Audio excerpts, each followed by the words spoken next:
across the UK, on DAB+, on your smart speaker, on your smart TV, and on your side. This is Talk.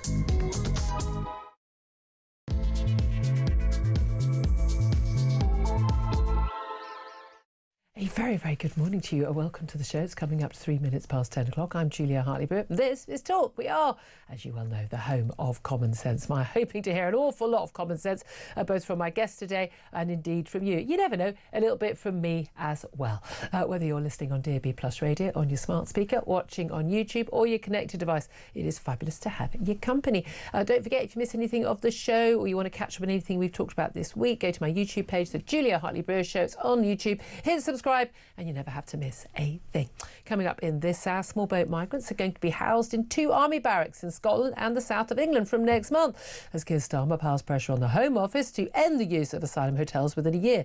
Previously, he said by the end of 2029, but I mean, given that they're actually looking at tendering for contracts for hotels to house asylum seekers and channel migrants past 2030, I think it's probably a little bit unlikely. 900 migrants will be housed under the plans in Inverness and in East Sussex. What do they plan to do with the other 31,100 plus all the others who arrive? I mean, this is an absolute joke of a policy, but there we are. Usual rules here. I'd love to hear your thoughts, particularly on this. What do you think should be done with the 32,000 channel migrants who are currently in hotels? Give us a call. 0344 499 1000 is the number to get in touch. Text the word TALK in your message to 87222.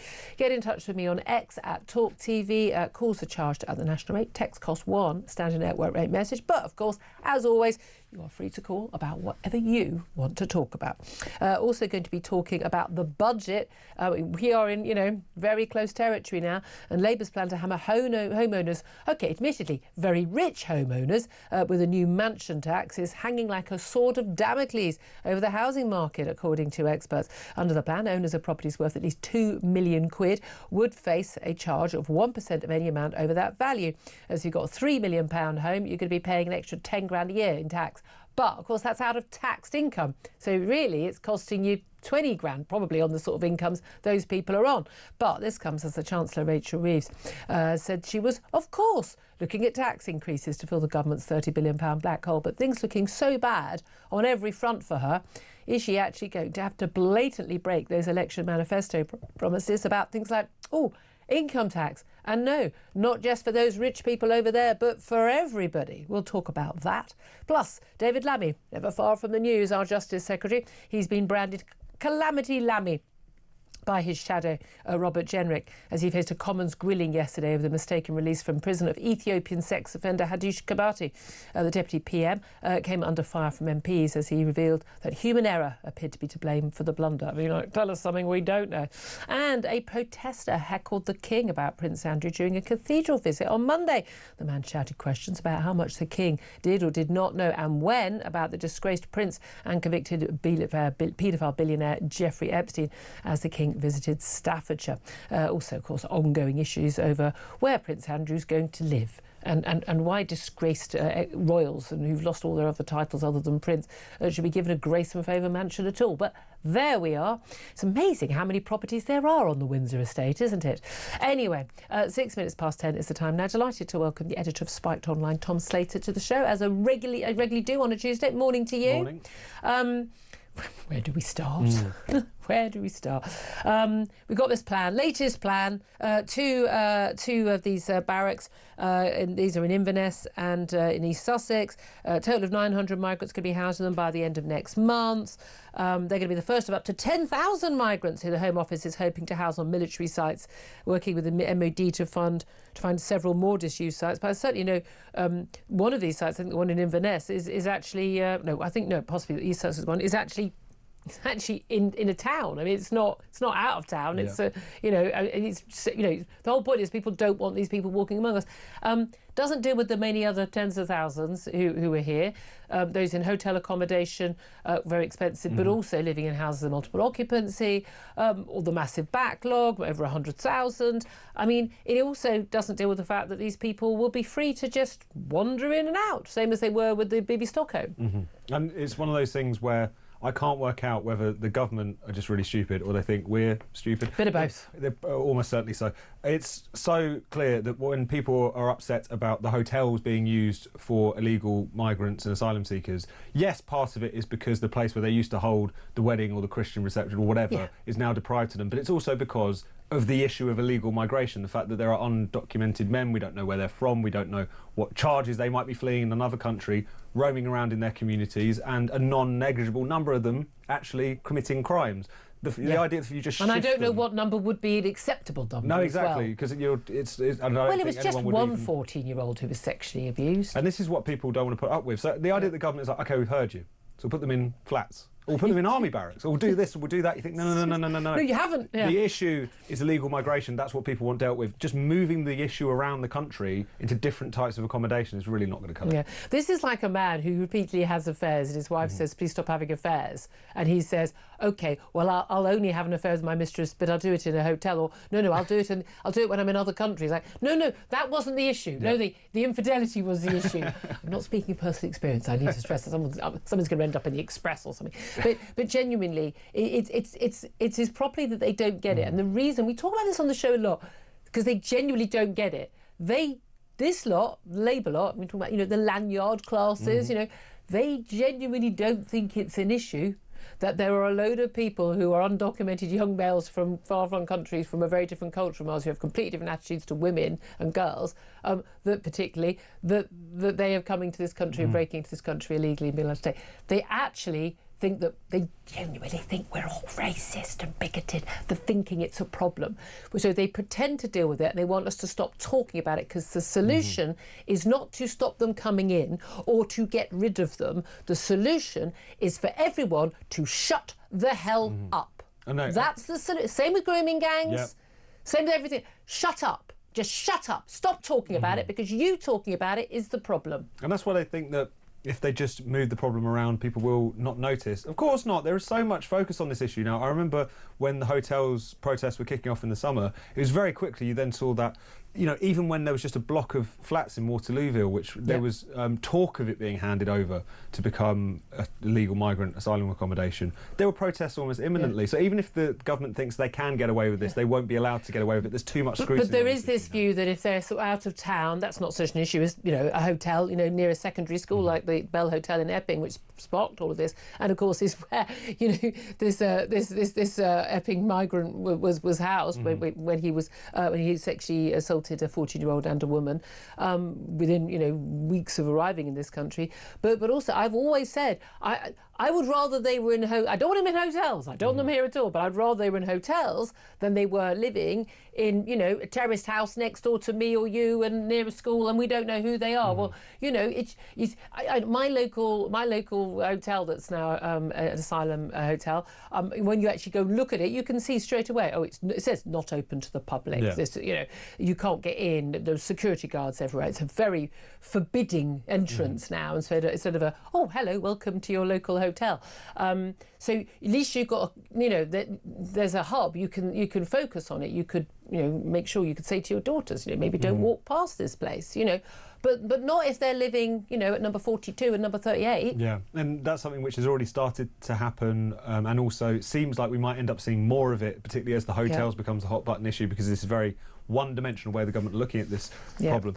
And again, it's quite clear that it's not going to go away. And I guess the one thing they seem to be genuinely upset about now that they're in government is the cost. There was that Home Affairs Select Committee report talking about how much that has ballooned, tripled in cost in quite a short amount of time. 15 billion quid. And it is like 75% of the asylum accommodation budget is these hotels. So it is crazy. And it's 145 a day instead of 23 a day. I mean, there you go. Exactly. And I've gone to weddings and stayed in cheaper hotels and 145 No, exactly. a night, for goodness sake. A lot of these rooms are 2 to a room and all the rest of it. It's the amount of taking the Michael that's been taking place. And someone's making a lot of money. Absolutely. A lot of kind of failing hotel chains, shall we say, who've been able to coin it in off the back of government. Our local one, they'd closed down because of lack of business, because they get a load of business from big concerts and things like that. And they closed down from that, did a refurb, reopened, no business. Yeah. Oh, well, next thing you know, There they are. They're at Asylum Hotel, full every day. There you go, sorted. It's become a great plan B for a lot of flailing businesses. But the thing is, even if the Bell Hotel were putting up those migrants out of the goodness of their own heart, it would still be a problem. It would still be objected to by the local residents. Yeah. We would have still seen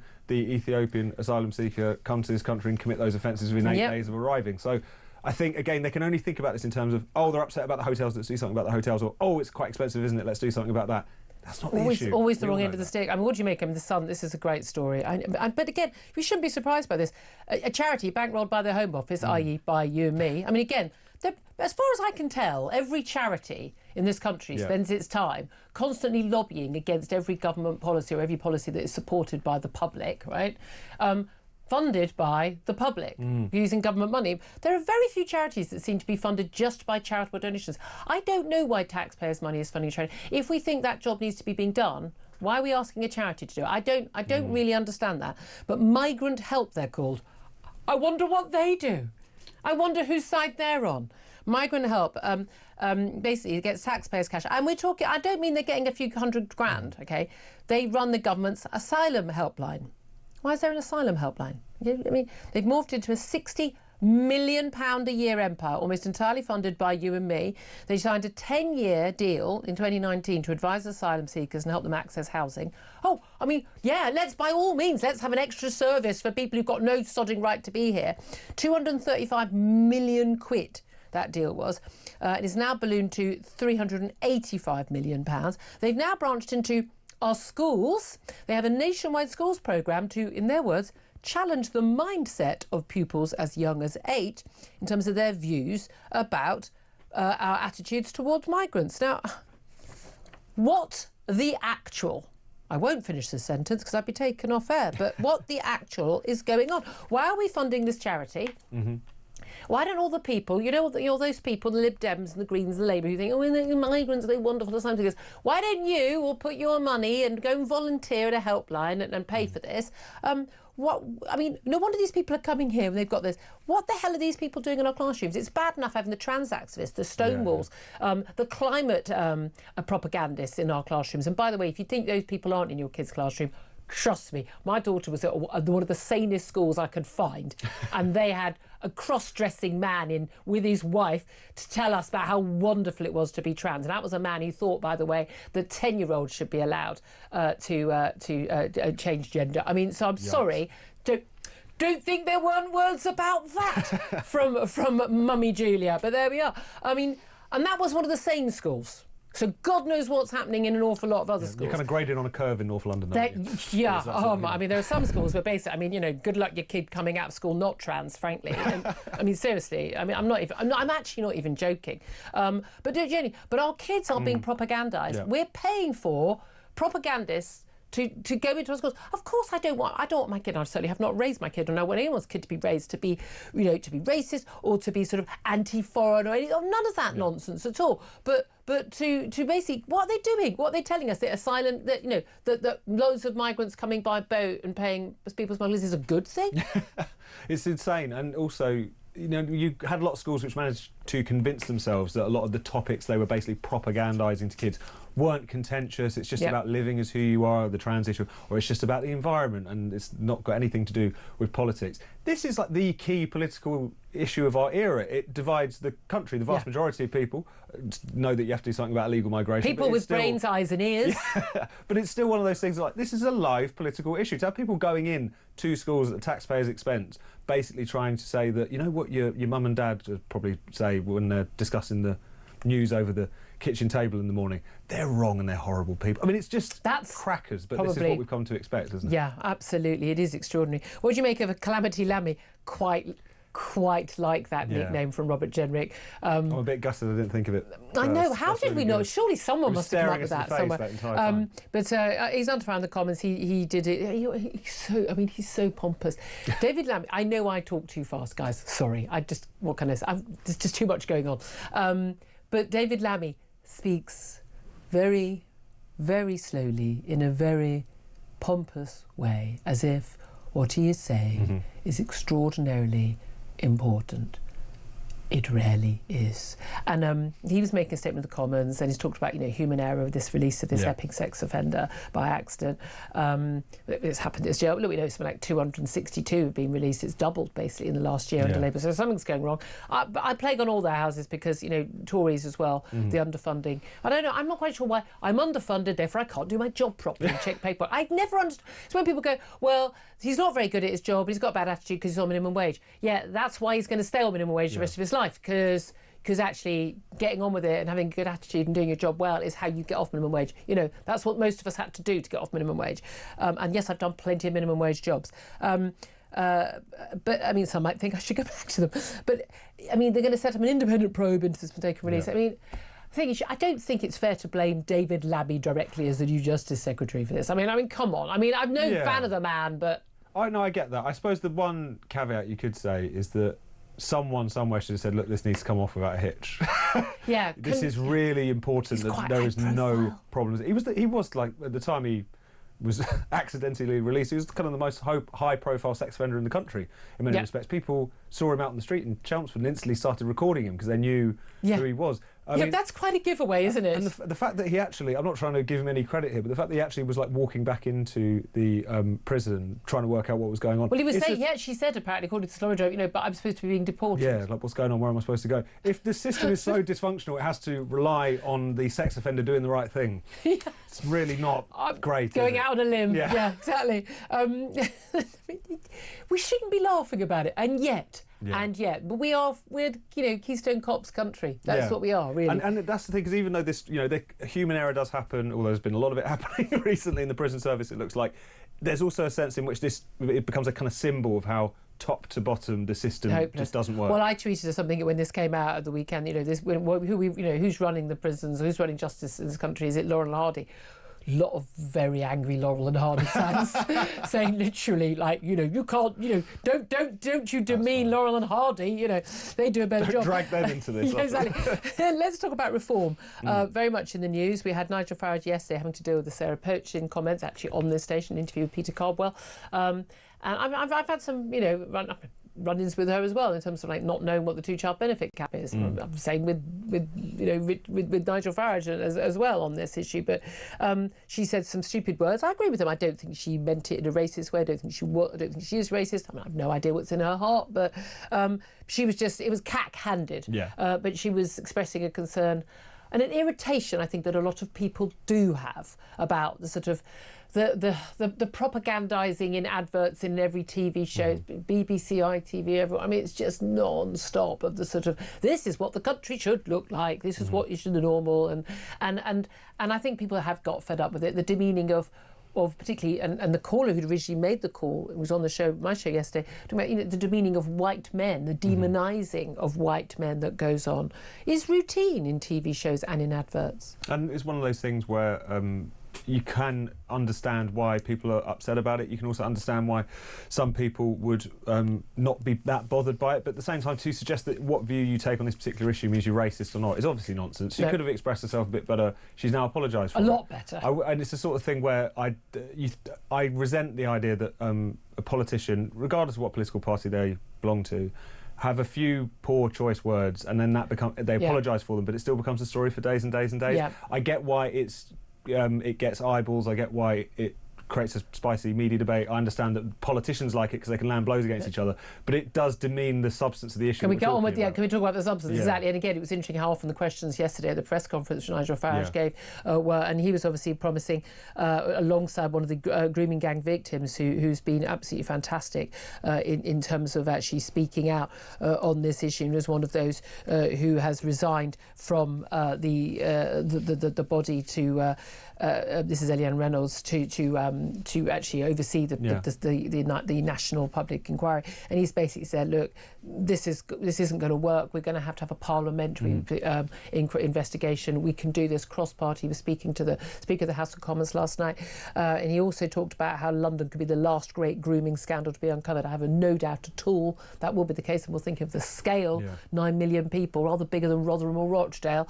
It's going to be huge. So it was rather overshadowed some of that, but that is, do you think that's a goer at all, that parliamentary route, or the fact that it's Nigel Farage proposing it means ain't going to happen? Yeah, I mean, it's one of those things where he's obviously been given a tremendous opening because of the fact that the national inquiry is just completely unravelled. And it does raise questions about, given how the Labour Party are in charge and also just how dysfunctional and via this issue kind of corrupt the state is on this particular issue, you do wonder whether or not the national inquiry is just going to be consumed by this infighting for a long time, either because there are genuine issues with how it's being set up or because there's just so much distrust in it because of how the victims have been treated, not just in their own cases but in the setting up of this inquiry.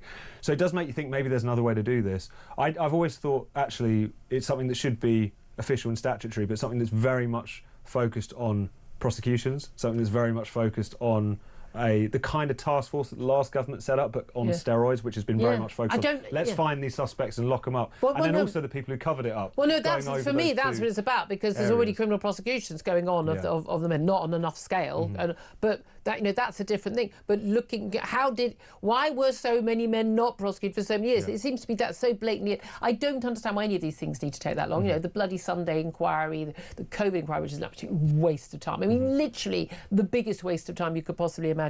There's no reason. Again, it's total abject failure to get anything done in this country, which leads into what Reform are announcing today. And Danny Kruger, who's obviously a Tory defector to Reform, who was on Kev's show this morning, talking about his speech he's making today as well, about basically promising these deep cuts in the civil service, massive reform of the civil service. There's no doubt at all that the big, the opposition, when it comes to if there is a Reform government, the opposition will be the blob, the civil service, not the Tories or Labour.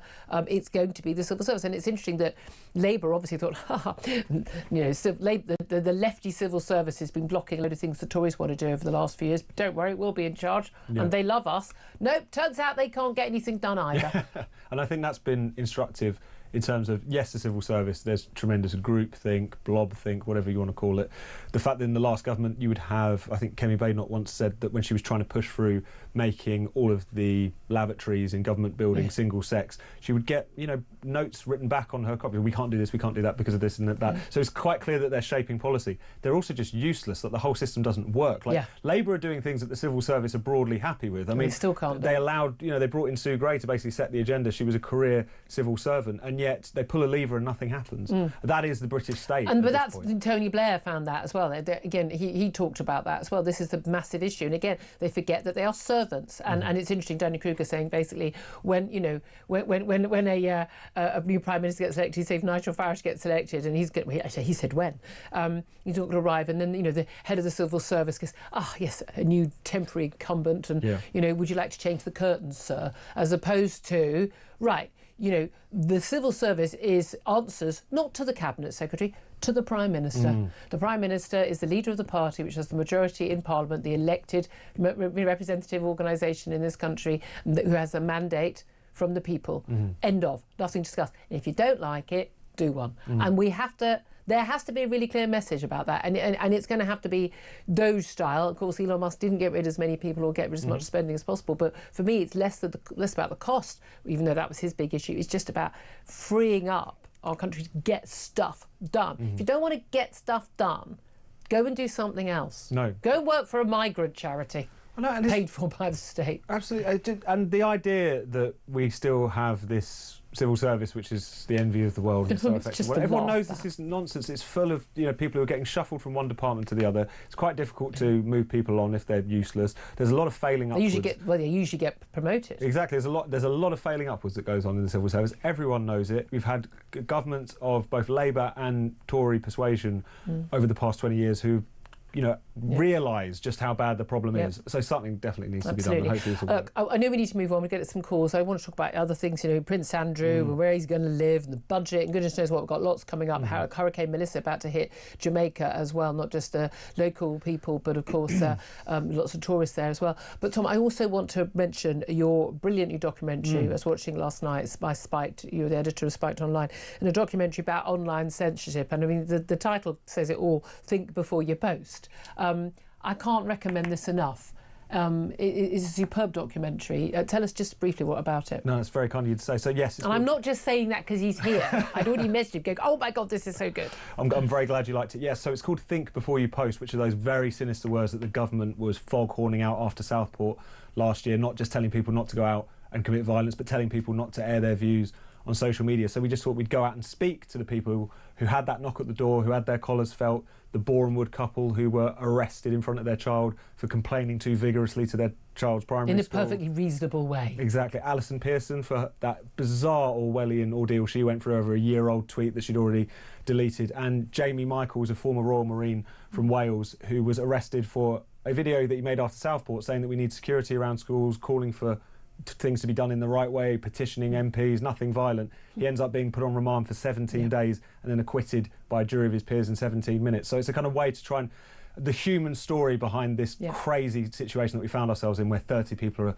arrested each day for tweets. So yeah, it's called Think Before You Post. It's on YouTube and X and the usual places. And you can find it, I think it's pinned on your page, and I tweeted it yesterday. Genuinely, really, I messaged you, didn't I? It's just, this is the sort of documentary that Panorama used to do, and now they don't bother anymore. I mean, no, genuinely, it's well worth your time. It really is. We're going to take a quick break. We're going to get to your calls. 0344 499 1000 is the number to call to have you all say, I've got a funny feeling I know what you're going to be calling in about this. Let's talk.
This Justice Secretary could not deport the only small boat migrant who who tried to be deported. Yes. Having been mistakenly released, Hadush Kabatu came back to prison asking to be deported, not once, not twice, but 5 times. But he was turned away. Calamity Lammy strikes again. Whoever... Across the UK, on DAB+, on your smart speaker, on your smart TV, and on your side.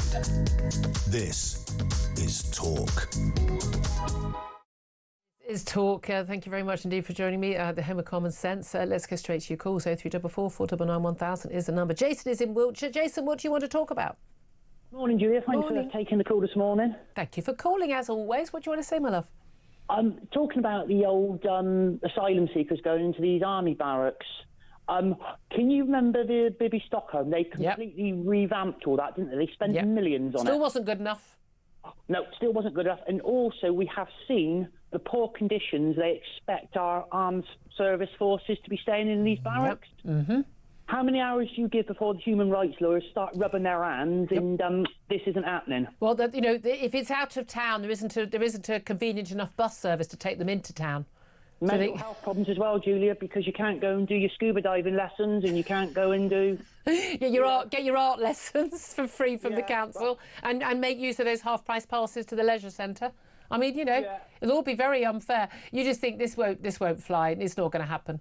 Well, something that's really riled me up. We've just been on holiday. We just had a couple of weeks in Tobago. Yeah. Get you. Talking to the well, it was nice actually. There was no phones, there was no laptop, nothing. Just playing cards, board games, and chatting. Yep. The locals, like Trinidadis and that, want to come to England. Genuine, hard-working people. They say it's impossible to get into your country. Yeah. The visas you've got to fill out. You've got to do this. And one bloke said, "I'll come in a boat." Wow. And I had to walk away. Yeah, I know. I can feel your pain. I can feel your pain. Jason, no longer from Wiltshire, from Tobago. There we go. Tarquin is in London, a bit closer to home. Good morning to you, Tarquin. What do you want to say? Good morning, Donna. How are you? You're doing a fantastic job, I have to say. It's beautiful to hear your voice. But Anne, listen, what I think, tell me about this. This is just a little hypothesis. I want to run past you because you're really good on this stuff too. Joined up thinking time. Fabians, don't listen because you won't get this. Basically, what I think they're going to try and do is, the optics of hotels looks terrible. Okay, let's stick them in RAF Scampton and other, RAF and Army X bases. What they've announced then what they'll do, as you quite rightly say, when human rights lawyers they'll say, well, they've got to be within 1 mile of an infant's playground. It's against the human rights. No, I jest. But what I think they would do then, on the serious note, is they are joined up thinking with Rachel Reeves' budget coming up November, where she is going to turn the screw on old people, with particularly elderly people who have a fixed income, who have huge mansion tax prices. They'll be almost at fire sale, pennies on the dollar to bail out because they can't afford it anymore, at which point BlackRock et al. Other brands are available and supported by the government. Of course, Fink was in 10 Downing Street in recent history, and then they will do deals with Serco. Next thing you know, they're moving people in. Every town, every street in town, my darling. That's what they're going to do. Right, Tarquin, the only flaw in this is that they're not clever enough to have a plan. Well, I hope you're simple. right.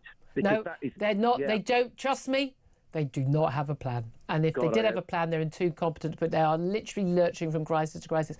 Tarquin, I'm going to have to leave it there, but loving that. Tarquin in London, thank you very much indeed for that. I've got some very sad breaking news for you. Very sadly, the actress Prunella Scales, best known, of course, for her role as Sybil in Fawlty Towers, has sadly died at the age of 93. Her sons have issued a statement saying, "Our darling mother, Prunella Scales, died peacefully at home in London yesterday. She was 93. Although dementia forced her retirement from a remarkable acting career of nearly 70 years, she continued to live at home. She was watching Fawlty Towers the day before she died." I mean, that's very sad. I mean, 93 is a good innings, I think. Let's be honest about that. But Tom said, a superb actress. I mean, Fawlty Towers was beyond genius, and they only ever made, I think, was it 12 episodes? Wanted to make sure that that every episode is perfect. No, absolutely, and just every episode was perfect. So the amount of cultural impact she's had, the Sybil Fawlty character was so brilliant.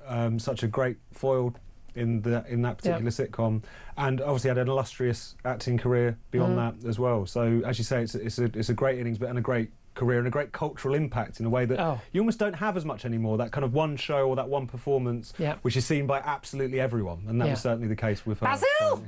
I mean, you can just hear it, can't you? Very sad news there. 10:36 is the time. We're going to take a break. We're going to talk to the former political editor of The Sun, Trevor Kavanagh. That's up next. This is Talk.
across the UK.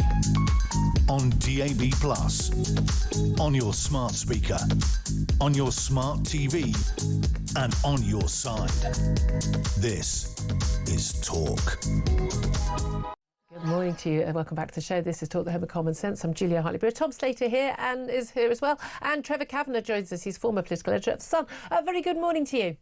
Good morning, Julia. So much to talk about. Let's get straight to the latest promise. They're going to get all of these, 10,000 Channel migrants out of hotels, out of the 32,000 who are currently in hotels, out of the 102,000 who are currently in the country in other accommodation, and they're going to get them into military barracks, starting with 900 up in Scotland and in East Sussex. I mean, problem sorted, Trevor. Yeah, all goes away. Well, as you said earlier, Julia, believe it when you see it. I mean, this is a tiny proportion of the numbers who have come into this country in recent times. If they got 10,000 into these barracks, which, by the way, are going to be pretty grim accommodation because the poor old squatties who have had to live in these rat-infested, damp homes across the country have been complaining about them for decades. And, you know, human rights people are not going to allow foreign invaders, as I would call them, to come and live in places that the troops don't like. So, I mean, look, this isn't going to work. It's not going to solve the problem. No. They shouldn't be coming, and that's that. And this is the thing. We were discussing with Tom Slater a bit earlier. Labour, and I think the Tories, to a large extent as well, at least they paid lip service pretending to care. But the Labour Party, I mean, you've known a lot of these people for years. I mean, when you were political, you'd have known some of these people as just, little lowly, bag carriers, and now they're in the cabinet. That they genuinely don't really think that this mass invasion, as you say, of young, military-aged men on our shores, undocumented from far-flung lands with very different cultures, they don't actually really think it's a problem. They think the problem is us talking about it. Yes, they think the problem is with the vast and overwhelming majority of the British people who stupidly elected them.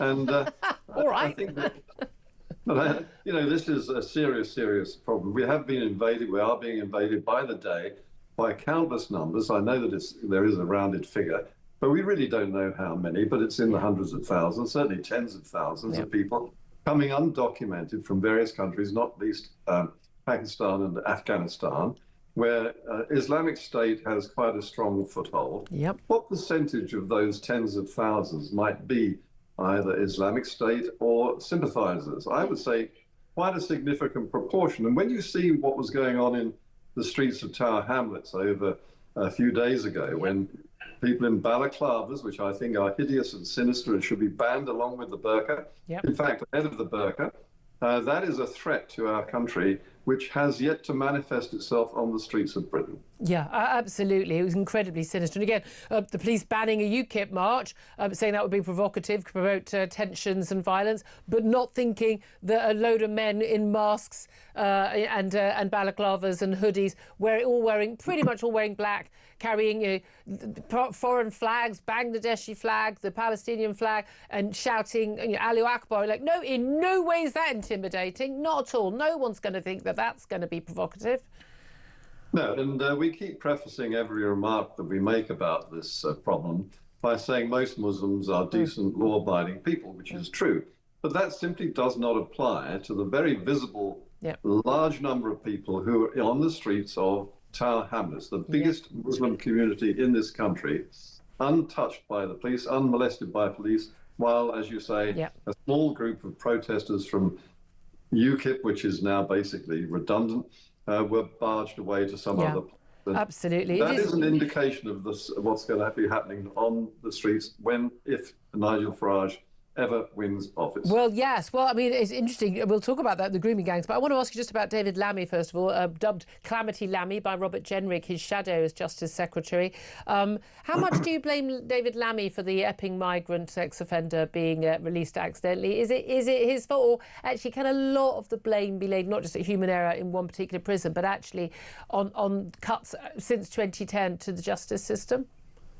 Yes, the justice system has been the poor relation of government spending in the public sector for decades, and it's been increased. It's always the one that can absorb the latest cut to probation service, to court hearings, to the whole process from arrest to trial has been cut to the bone. And Chris Grayling deserves a great deal of blame for that, a Tory cabinet minister. Although they would have been doing the bidding of George Osborne, who was then Chancellor. Well, George Osborne too, but you can include him in almost everything that's gone wrong with the last 15 years of Tory government. So, yes, it's a lot of people's fault, but the simple fact is that not only have the Tories got a lot to answer for, so has Labour, which had 14 years to prepare for this, knowing full well what the problem was. Yeah. And they haven't. I mean, Lammy is not just an incompetent buffoon. He doesn't really care. I mean, yeah, I don't think many people would disagree with that, probably within his own party as well. Talking about things that people don't really care about, it turns out, grooming gangs. We had that press conference from Nigel Farage alongside one of the grooming gang survivors, Eliane Reynolds, who has quit the grooming gangs inquiry sort of board or liaison panel among, five who've endorsed the government and Jess Phillips, the Home Office Minister, and 5 who've left. Everyone's of the view that this grooming gangs inquiry is literally collapsing. What do you make of Nigel Farage's plan to effectively try and have parliamentary investigation and do it quickly and get to the bottom of things? Do you think that's going to be a go at all? Is it a good idea but it won't work because Nigel Farage has suggested it? Well, I think that is true. Nothing is going to happen under this government that's of any value whatsoever. We'll probably spend a lot of time and a lot of money doing very little to solve the problem of those rape gangs. I don't think we should be calling them grooming gangs. Grooming is making people look nice. Well, no, there's actually quite a lot of survivors say specifically they do want to still use that term so people know what we're talking about. That's one of the reasons why I still use it. Fair enough. Yeah. If that's what they want, then that's fine by me. But they are rape gangs, and these innocent young girls, I mean, they weren't even in a position to have any idea of what original sin is. They're in their teens, many of them 11 years old. Yeah. It's a shocking story as soon as you start to pick at the surface of it.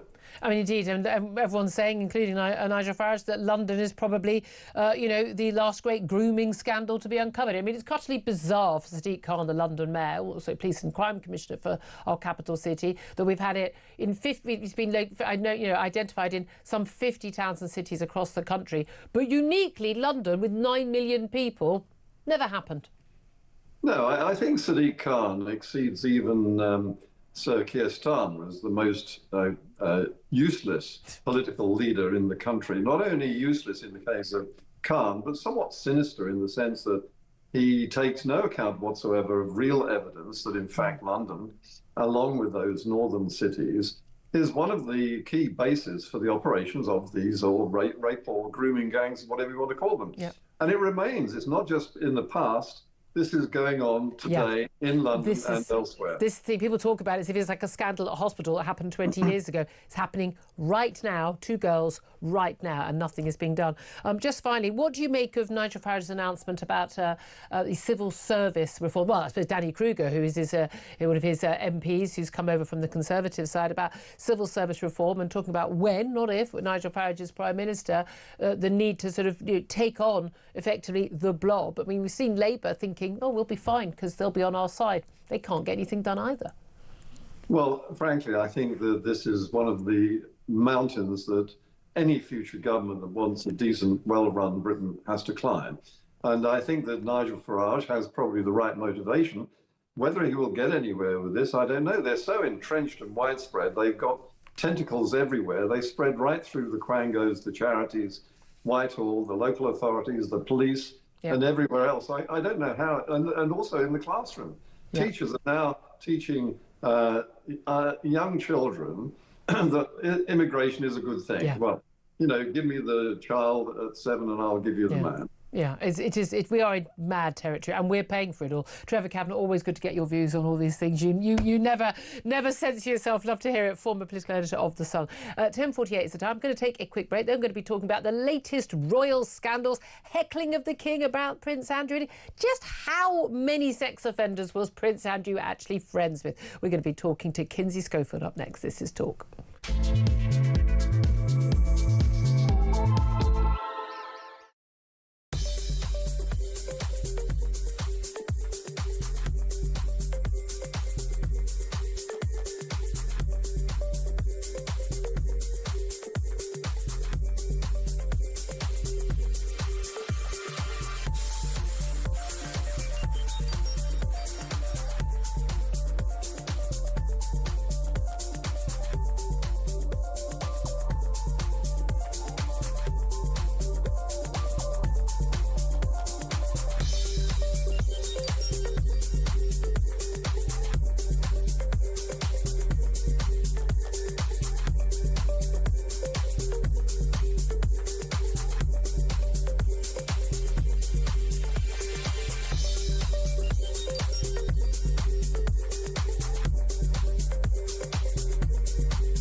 Violence went up in our prisons. Self-harm went up in our prisons. Drug abuse went up in our prisons. And prison officer numbers were cut under his watch. William Fernandez was released in error in March 2021. He was a sexual predator. He raped a 16-year-old and sexually assaulted another young woman after he was let out by prison in 2021. Was there an independent investigation? No. This Justice Secretary. Across the UK, on DAB+, on your smart speaker, on your smart TV, and on your side. This is Talk. Good morning, welcome back to the show. I'm Julia Hartley-Brewer. Tom Slater's here, but sadly muted as we talk to Kinsey Schofield, host of Kinsey Schofield Unfiltered, who's, I know you've already spoken to Kev as well, here to talk about royal stories. It's so lovely to have you in the studio. I love it when you're over here. Your opinion on the royal family, because you are so sharp and opinionated, and it's good to hear a fresh perspective. A lot of my lovely audience disagree with me on some of my views, and I think probably Tom's views on the monarchy. First of all, we've got to talk about the king getting heckled. Mm-hmm. Now, a lot of people feel like, it's an elderly man, cancer treatment, he's on an official trip, he's to a cathedral, and there is the king being heckled by a protester about what he knew and when, basically, about Prince Andrew, his brother, and his relationship with Jeffrey Epstein. What do you make of that? Actually, you know what, we should probably play a clip of it first, should we not? Let's play a quick clip so you know what we're talking about. How long have you known about Andrew and Epstein? Have you asked the police to cover up for Andrew? Have you asked the police to cover up for Andrew's Charles? What do you think? Should the MPs be allowed to debate the royals in the House of Commons? I mean, people were shouting "shut up" at him. Yeah. What do you make of that? I mean, to me, I look at that and I think that it's an attention seeker. Do you really think that King Charles is going to stop in his tracks and say, actually, yeah, you're going to get the exclusive. Today, it's all about you. So I'm annoyed by that. I think that there were some fair questions shouted at him, but I also think that there's an arena where those questions can be asked and the king can offer his reaction to it. I'm not sure shouting at an elderly man is a good look, with generally. Cancer. And it's like people shouting during, the Queen's funeral and shouting at Prince Andrew when he was behind the coffin. I mean, time and place, mate, time and place. But is there an argument that actually journalists should be asking these questions? One of my issues with a lot of royal correspondents in this country is that, they are incredibly obsequious. They think they just, I hope I get invited to a nice party at Windsor Castle, as opposed to, you're talking about a constitutional role for a monarch, and actually it is fair. It is fair to ask questions about, well, what did you know? What did your staff know? What did the police who were with Prince Andrew when he was hanging around with a man who was already a convicted, child sex offender? What staying with him in New York? You telling me that the Royal Protection Police didn't know this? Of course they did. Why was that not communicated? These are reasonable questions. Yeah, and I mean, I also think it's fair to believe that Prince Andrew lied to his family as much as he's lied to us.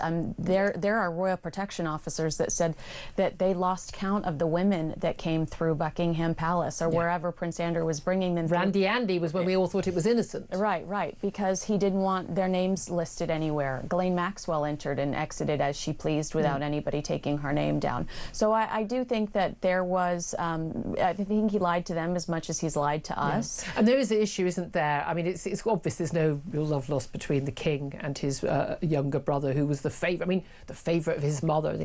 But there does seem to be an issue that the Queen, to a certain extent, either just... I'd like lots of mums, you just want to believe what you want to believe. Right, and I feel guilty saying this, but I put the blame on the Queen's team for not cutting him off at the knees. Why leave it for Charles to have to deal with it? Yeah. I mean, it's only erupted, it's only gotten worse. And when it comes to Prince Andrew specifically, he's a liability. He needs to be out of sight, out of mind. Let's pretend he didn't do what he's accused of doing sexually. It's still guilt by association. Jeffrey Epstein is a foul character, and you are who you associate with. This is the thing. We do need to stress Prince Andrew's never actually been accused of a crime, certainly not in this country. There have been some attempts to question him in America. We're talking about his security team being questioned, some saying, well, I only give evidence in an American, to Congress, or some being questioned. They know know where they were. Their records will be kept up where they were at this time or that time. What do you make of Prince Andrew's living arrangements? He stayed in royal... I know that face was wonderful. You missed that if you're listening on radio. He's been having this... He's having a 30-room mansion in Royal Lodge. I mean, when they say lodge, it's a mansion. And now talking about he and Fergie, for some reason, being entitled to 2 houses. Why is Fergie still on the payroll? Yeah, well, I think that Fergie's still on the payroll because she is the one that can hurt the royal family the most. I think she knows where the bodies are buried. You know, remember, she used to scheme with Princess Diana about how they could take down the family back in the 90s. Good point. And I just, you know... Let's keep her on side. Right, yeah. And I think that that's literally what it's about, fear out of what she could reveal. Also, I'm sorry, but I question her moral compass. It's not just what she could reveal, but I wonder if she would just say outrageous. Remember when she told us that the Queen was haunting the corgis that she's taken in? I mean, this is a woman that does not necessarily speak the truth all of the time. Yeah. And well, we know we know she and Andrew are both proven liars over their relationships and when they cut it off with Jeffrey Epstein. And we've got these pictures of Harvey Weinstein, again, another convicted rapist, sex offender. Whether he was known to be at the time or not, who knows? And again, that was a more recent story. But again, staying at Prince Andrew's home. I mean, I always say, you know, he and Fergie, they've never met a dodgy billionaire they don't like. They've never met a dodgy sex offender they don't like. And you are the company you keep. I can't stress that enough. So when we see Andrew and Fergie with Harvey Weinstein, Jeffrey Epstein, and some of these, you know, creeps, then we see Prince Andrew standing next to Prince William, who's going to be the king one day at the Duchess of Kent's funeral. And you are feeling bad vibes about seeing those 2 men next to each other. Yeah. And it's quite obvious that Prince William's feeling those. Yeah. How much damage is this doing to the monarchy? There was a recent poll by Republic who wanted an elected head of state saying, you know, they actually support for the monarchy. And I think we all expected it would go down after the Queen. Lots of people have a lot of loyalty to the late Queen. That it's gone down below 50%. But how has it affected the monarchy and the perception of the monarchy in places like America? I mean, I think that Harry and Meghan have actually benefited the monarchy in America. We feel sympathy towards Catherine and the King, who are dealing with cancer, and then there's Meghan, who's never met a flashbulb she doesn't like, you know, chasing the fame game aggressively. So have you bought her jam? No, I'd rather die in a fire, Julia, okay? But she has not bought her jam. No, but I think that you were talking about the King needing to answer some questions. This is one of the rare times where I think never complain, never explain is really biting them in the butt. You know, with Harry and Meghan, it actually inevitably benefited them because Harry and Meghan kept tossing grenades. They didn't say anything, and Harry and Meghan looked unhinged. Yeah. But here, it looks like they are protecting a potential predator. But a key thing there, when they did give out a statement, when the late Queen gave out a statement about when Meghan's accusations about racism and the line "recollections may vary" were so beautifully controlled and timed, that really damaged Harry and Meghan, didn't it? I mean, it is interesting, you know, that Harry and Meghan are not the problem anymore. It's Prince Andrew. How does he just go? I mean, he has to literally disappear, doesn't he? He does. Exile. Go away. You play your video. Play what is it? Call of Duty. We heard that he likes the video game. He likes. Play golf. Collect your own balls this time, guy. And you know, find a new way of living. I wonder whether people think parliamentary time, though. Lib Dems talking about having a debate and a motion about removing his titles formally as opposed to what he can put on his headed notepaper out of choice. I mean, I think a lot of people go, that's going too far. We don't care. Oh, well, I received a business card from somebody named, he was a Duke, and he had a Gmail email address. And I was like, you know what, that tells me that anybody can have a title. No offense, but that tells me that anybody can have a title around Exactly. Well, thank you so much. It's been great having you in here. Kinsey Schofield, who has not bought Meghan's jam, host of Kinsey Schofield Unfiltered. I know you've got strong views on these issues, Tom says, so I'm going to bring you in just a couple of moments. Lots more to come, lots more of your calls, particularly about migrants in hotels or barracks or wherever, or certainly not sent home. That's up next. This is Talk.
across the UK, on DAB+, on your smart speaker, on your smart TV, and on your side.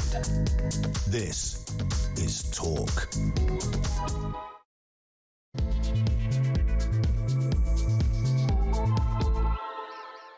Good morning, welcome back to the show. This is Talk, the home of common sense with me, Julia Hartley-Brewer. Thank you for your company. And whether you're listening on DAB+ radio or on your smart speaker, watching on YouTube or your connected device, thank you so much for your company. Don't forget, if you miss anything from the show, you can go to my YouTube page, the Julia Hartley-Brewer Show, hit subscribe, and you never have to miss a thing. Coming up in this hour, I'm going to talk more about small boat migrants being housed in 2 army barracks. Well, 900 of them by the end of the month. Brilliant. What are you going to do with the other 31,000? I mean, it's an absolute joke. Oh, yeah. And the other, well, pretty much another 70,000 who are in just streets and houses near you. And what are they going to do about those? Going to send any of them home? Is that the solution? Maybe it is, and yet that doesn't seem to be happening anytime soon, does it? Plus, we're going to be talking about what's going to come up in the budget, including the mansion tax. Or, let's face it, most of us don't live in homes worth more than £2 million. But what does happen if those taxes do go on those rich homeowners? Will they be selling up more homes available for the rest of us? Or actually will they be leaving and taking the other taxes they pay with them? We'll talk about all of that. Plus, we're also going to be talking about reform if they get into government, saying they would save £100 million a year by closing expensive government buildings, moving civil servants back to Whitehall, but also, crucially, taking on the blob, establishing that the civil servants don't answer to the head of the civil service, the cabinet secretary, they answer to the Prime Minister. We'll talk about all of that later on. Lots more coming up besides. Don't forget, I want to hear from you. Give us a call. 0344 499 1000 is the number to call. Particularly would like to hear from you about Keir Starmer vowing to end the use of asylum hotels with those 900 small boat migrants to be housed in 2 army barracks. What do you think should be done with the 32,000 Channel migrants currently in hotels? The number, as I say, 0344 499 1000. Text the word TALK in your message to 87222. Get in touch with us on X at talkTV. Calls to charge at the national rate. Text cost £1. Standard network rate message. But of course you can call in and have your say on any of the topics we are talking about or anything else you want to talk about. Do get in touch. Delighted to say Tom Slater, editor of Spike.net, is still with me, although been stum for the last little while, getting other guests in. But I do want to bring you back in on what Kinsey was just saying about the royals. It's not the biggest story of the day. I get that. Front pages of some newspapers, though. Where is Prince Andrew going to live? All the stuff about his titles. We've had Ed Davey, the Lib Dem leader, yesterday talking about having a parliamentary early day motion, or a day in Parliament, having a debate about Prince Andrew and his titles. I mean, I can't think of anything more of a waste of MP's time, personally. But how concerned are you about this scandal?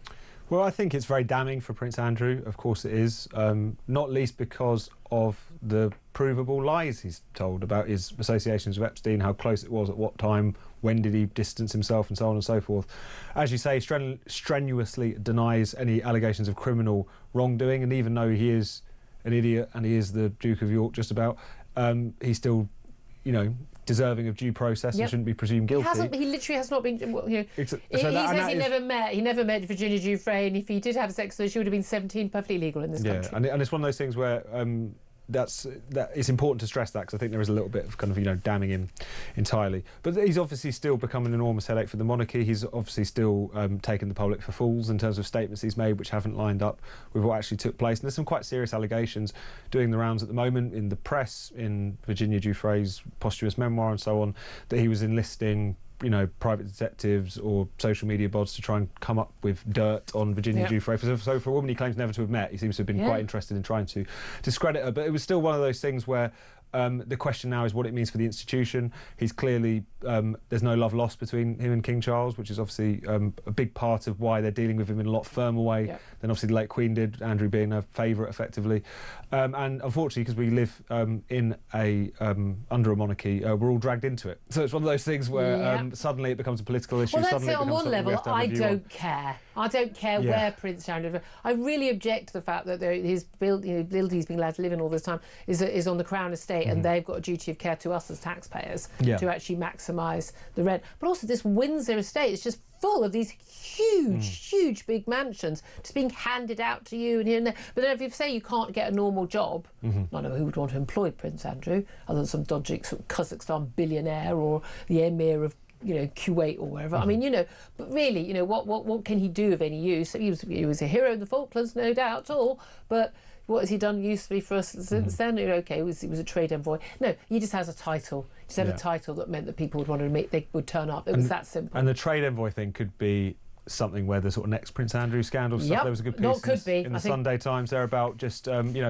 how little he was actually pulling in for UK PLC, but how many private jets and helicopters and parties in far-flung places with interesting people. But also some question marks over the benefits that he personally got, because he seems to have an awful lot of money for someone with no obvious source of income. Because formerly we wasn't paid for that trade envoy role, but I think we all understand maybe there were other sources of money that came along with it, and houses being bought by foreign dignitaries at way above the market price. There's all these things going on, and I think this is the issue: is that this is the problem with I think the kind of the monarchists and the royalists have to contend with, is the fact that because the Queen was so beloved across the country, and I think even Republicans, many of us had a lot of respect for her. To be fair to the late Queen, she did put duty and country above anything else. Exactly, but that was always going to, as soon as she passed away, it was always going to raise big questions. First and foremost, because Charles obviously does not command that level of public respect or popularity. There was a bit of a bounce afterwards, as far as I think people felt sympathy for him, and he's obviously taking on the mantle of the role, and that brings a certain authority to you, but that's already starting to dip. And then also the whole Prince Andrew issue, which, as one person described it in the papers over the weekend, was like a kind of unexploded bomb left for King Charles's reign. So fair point that Kinsey Schofield made, though, that actually it was very unfair for them to leave this for the King. Exactly, because it could have been something that, the Barnacle was off the boat before this even began. But it's a reminder, isn't it, that this is the nature of monarchy. Just because one individual in that family line was brilliant doesn't mean any of her children are going to be able to step up. But as I keep pointing out to people in the morning, you can't complain and you get a dud. Yeah. Because that's what you've signed up to. That's how it works. That's what you signed up to. Well, if we get a dud when we elect a leader, then we get rid of them. That's what we do with prime ministers. We get rid of them. No more grace and favour homes and things. Talking of duds, everyone in this current Labour government, let's talk about the stuff that's actually impacting our lives and how we live and our home, our actual homes, in terms of local hotel in my area is now an asylum hotel. People having to live next door to people who are illegally entered this country, pay people, smugglers. Do they have a criminal record? Where are they from? Ooh, we don't know. We have no idea, and yet free to walk on our streets, being funded by us. Lots of outcry over this, of them being wherever they are in houses of multiple occupancy. Hotels being a big focus. We've got some 32,000 people in hotels, and yet the government says they're going to get them out originally by 2029. Now they're talking by the end of the year. And the latest announcement is two different army barracks, one in Scotland and Inverness, and one in East Sussex in the south of England. From next month, they're going to house small boat migrants, but it's 900 of them. Right? So is it slightly more than the BB Stockholm? Was that 400? I mean, when that BB Stockholm barge opened, I think on that very day more than 400 arrived when they opened it, and it didn't last for long. Got 100,000 in the backlog, got 32,000 in hotels. I mean, the question I'm asking everyone is, what do you think should be done with the migrants who are in hotels? Does this in any way provide a solution to the problem? Oh no, of course not. It's just window dressing. It's just the attempt to look as if you're doing something. I mean, just this year, we've already beat last year's total in a calendar year. Come on, for arrivals. Small boats arrivals. Come on, let's give a little bit of a round of applause. Since Labour came to power, I mean, it was back in August that they went over 50,000 in the space of about a year of them being in office. So the idea that, we've got 900 places and maybe we'll get it up to 10,000. Again, you're barely touching the sides of the last year, let alone people who will still be kind of caught up in the system and still waiting for responses and still lodging legal complaints. And these numbers, we all know this. It's enormous. They are huge numbers. And that's because people in this debate will often say, well, illegal migration is tiny in relation to legal migration. Why are you focusing on it? These are still huge numbers, and also by the way, the legal migration is a problem too, but in a different way. People are concerned about both. You can walk and chew gum at the same time, but also the issue of illegal migration in particular, and is that you're really kind of selecting potentially for some real wrong-uns. If you're basically saying, if you can pay a people smuggler and are willing to make that dangerous crossing, you can come here and it'll be quite difficult to get rid of you. Yes, there'll be some people who are trying to take advantage of that because they do just want to come and work and get on and whatever. But there's also going to be a lot of people who are just fleeing charges in other countries, like the guy who got done for sending death threats to Nigel Farage, or because who had what 15 convictions 15, in Sweden? 17, something like that. Yeah, and I mean, this is what's 15 or 17 between friends? No, exactly, and there are so many cases like that. If you have porous borders, you can't count on who's going to nip through them. And It's again, so we know obvious. Robert Jenrick, the Shadow Justice Secretary, he has pointed out that when he was in the Home Office that he was certainly told by security forces that they know of at least 5 people. I mean, come on, that been such who've arrived who were terrorists, who were basically. But we know one of the policies with ISIS, when ISIS was being basically shut down and destroyed in Syria and Iraq, they basically just started making their way west through Europe. The plan was to, have your terror cell back here, and many say that, London is the epicenter for this. It is absolutely mind-blowing. We also talked a bit earlier about this, but a charity bankrolled by the Home Office has been highlighted by The Sun, using taxpayers' cash, putting a positive spin on migration to school children. Migrant Help is the name of the organisation. I know. I wonder what they do. They actually had a multi-million-pound contract, and I mean a 10-year, £235 million deal back in 2019, which has now ballooned to £385 million. I mean, this is a huge sum of money to advise asylum seekers and help them access housing. Bearing in mind that most of the people they're referring to as asylum seekers are actually illegal arrivals. Most people have no right to be here. Don't believe all that nonsense that most people on appeal win. No. Seriously, they don't win. What happens is they just basically get granted leave to remain because they can't get rid of them. They don't know where they're from, or they haven't got to deal with that country. So when you're told most of these people do get to stay, these people have already been rejected by Germany and Belgium and Sweden and everything. They know that they're dodgy, and I'm sorry, I just do not accept this.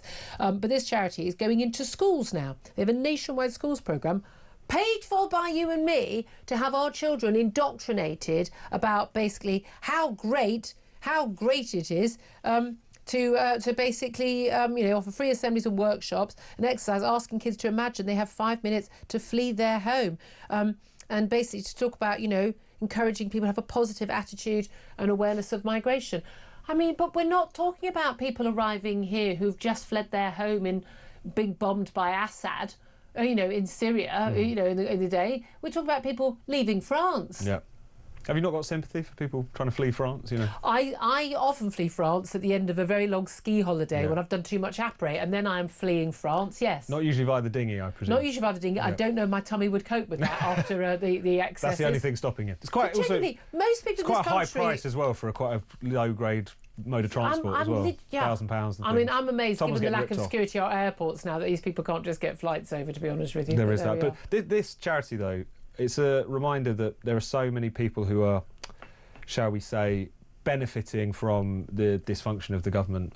It's kind of, the asylum thing's kind of become a bit of a grift for various different people. So you've got these big charities which, because the government wants to just do things quickly, or they don't think about it, or they don't bother to read the contracts that they themselves sign, they end up giving huge amounts of money to people to run a helpline or to do whatever. Meanwhile, some of that money is used, or at least that organisation is going into schools and propagandising to the nation's youth in a way that no one asked them to. You've then got the whole asylum hotels issue. There's obviously the big companies who have always been, questions have been asked about how effective they are and reputable they are, but the Sercos, the so on and so forth, who do loads of kind of outsourcing for the government. You've also got places like the Britannia Hotel. That was where the Canary Wharf protests were taking place. You went along to some of those. Yeah, and that's an interesting one because that's as a journalist. No, exactly. I wasn't a participant, but there was a hotel chain which was winning all the wrong kinds of awards: worst customer service, people constantly hating on it. 2020 comes around. Obviously, the business is completely cratered by lockdown, and then they find a way to make a virtue out of that by taking all this. So it's one of those things where this issue, the only people who are really benefiting from it, in my view, are a lot of these companies and these failing businesses who, because the government is so dysfunctional, because it doesn't bother to work out if it's even getting value for money as well, they can get an awful lot of money out of the public purse for presiding over this crisis. And there are a lot of people making a lot of money, and when you look at the sums, you're not talking about a few £1,000s here and there. You are talking about multi-million pound, and in some cases multi-billion pound contracts. We know the cost of housing asylum seekers and illegal migrants is now ballooned to 15 billion a year. I mean, that's That's a lot of money. That's the sort of, part of the savings that the Chancellor's going to try and get by taxing us all a lot more in a month's time in the budget. But, we could just not have to be housing a load of people who've got no right to be here. There's a thought. India, we also want to talk about the migrant case that involves the Epping sex offender, of course, Calamity Lammy, as he's been dubbed now. David Lammy, the Justice Secretary and Deputy Prime Minister, having to take questions in the Commons and give a statement. There's going to be an independent inquiry, blah, blah, blah. Yep. Personal error, an individual's error probably, but it is interesting. The Reform UK MP Danny Kruger, he went over from the Tories to Reform recently. He and Reform's head of policy Zia Youssef holding a press conference another day. Another Reform press conference, really. This time it's on the civil service reform we were talking about earlier. And Zia Youssef has just said if anyone was in any doubt that Britain needed reform, then you needn't look any further than the Epping migrant case. And this is the thing. I don't think anyone's even surprised by this. I mean, the Epping migrant case emerged on Friday after on Thursday, the one-in, one-out deal emerged when somebody had returned and then come here, been sent back, and then returned, and now we're going to have to send it back again. And by the way, we pay for all of this. Absolute laughable, doing the hokey-cokey migrant. And then the next day, it got even more mad, a high-profile illegal migrant who had sexually assaulted a 14-year-old, sparking all those protests outside, not just the Bell Hotel in Epping, but across the country, as you mentioned, in Canary Wharf and elsewhere. That he was accidentally let out and he was going for about an hour and a half outside the prison. I think I'm supposed to be deported. Where am I supposed to go?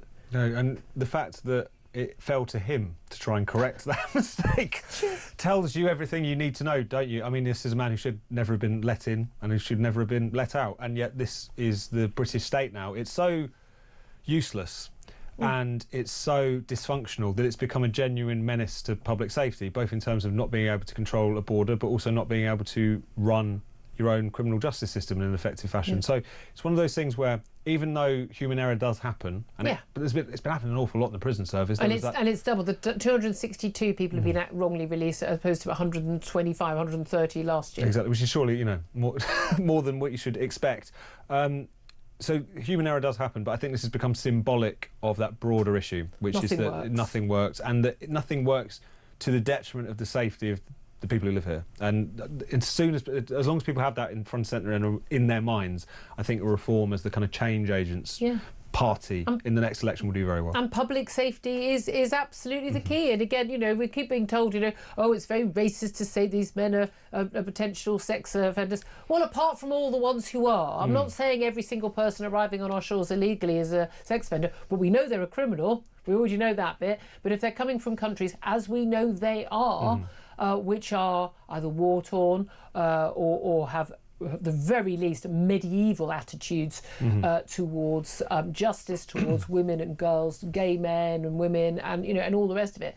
I mean, I'm sorry, I don't know why we would be surprised. Sweden, Germany have both had widespread campaigns, literally having posters and TV campaigns, things to actually explain to their huge migrant arrivals, because how's that worked out for them? Really badly since 2015. The public is very clear about that. You see what's happening in their politics. But basically, the massive rise in crime, huge explosion in sex crimes in Sweden, off the scale compared to there were virtually no reported rapes in the capital until the mass arrival of migrants from a particular part of the world. People can complain about this. This is borne out by the official statistics in terms of where people are from, and the fact that you've got a load of young men arriving who have completely different attitudes, and they've had to have these campaigns basically saying you're not allowed to touch women.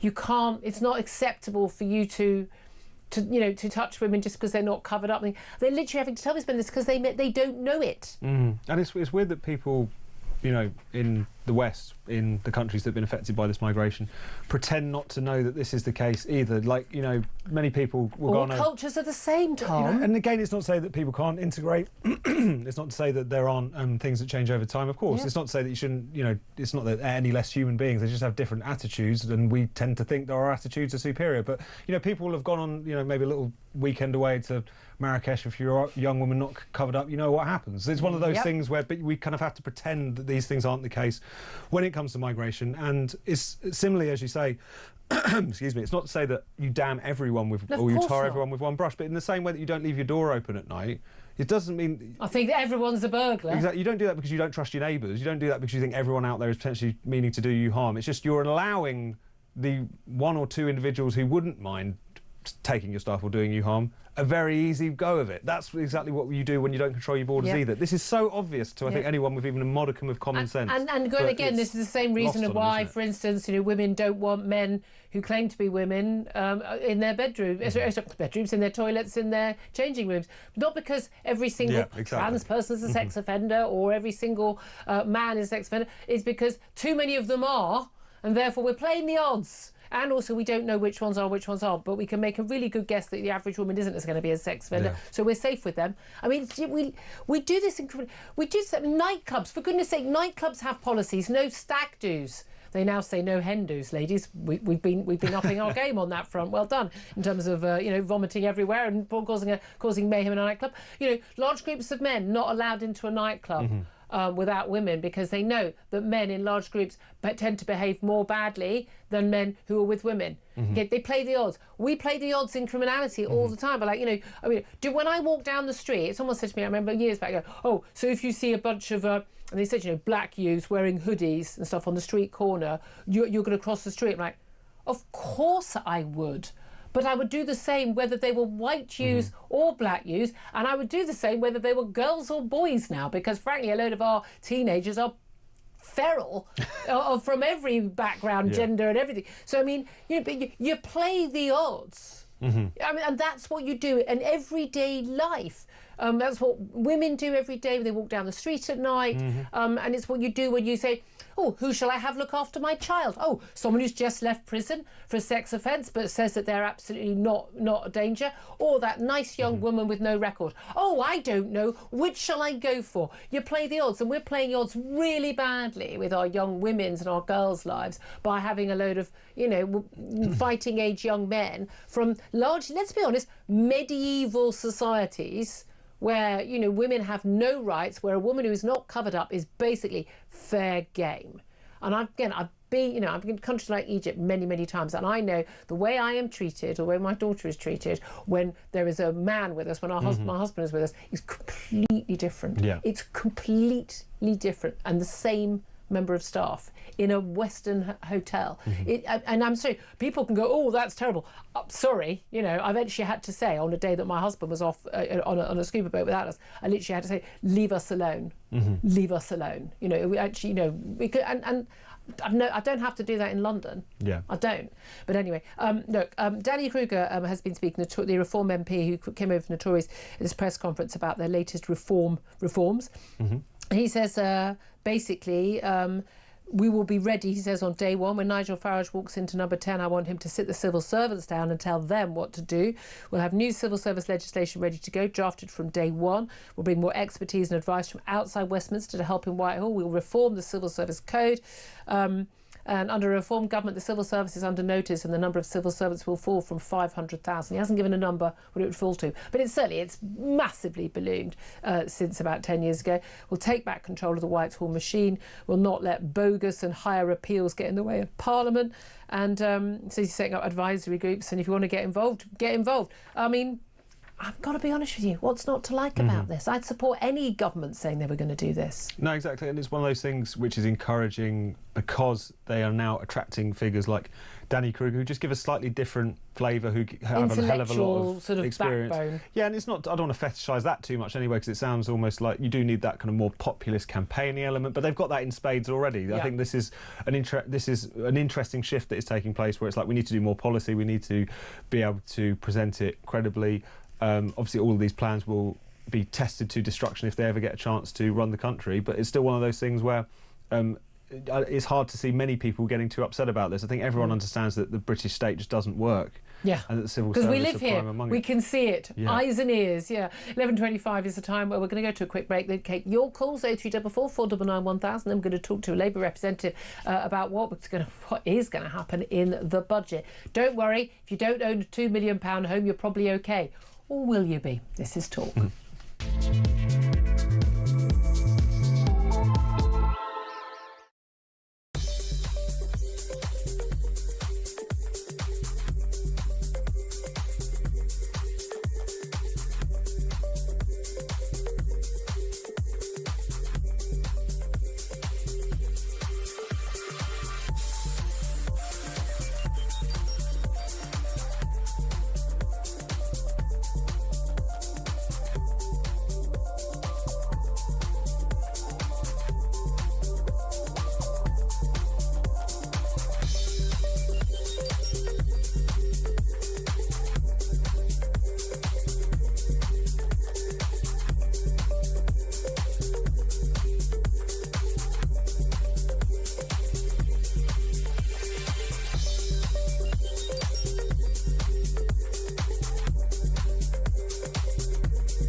whoever signed off on this needs to be sacked, right?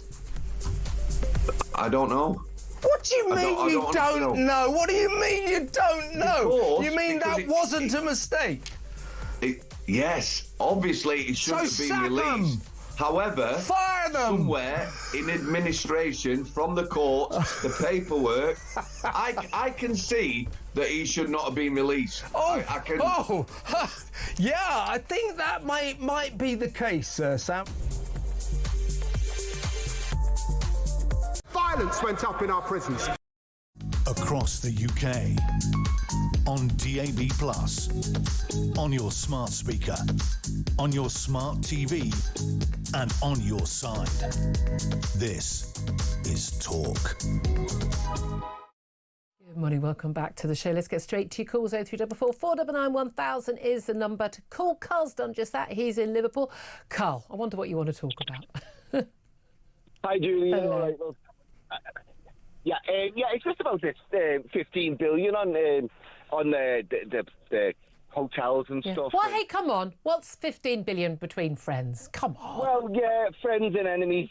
What are you making a fuss about, man? It's only 15 billion.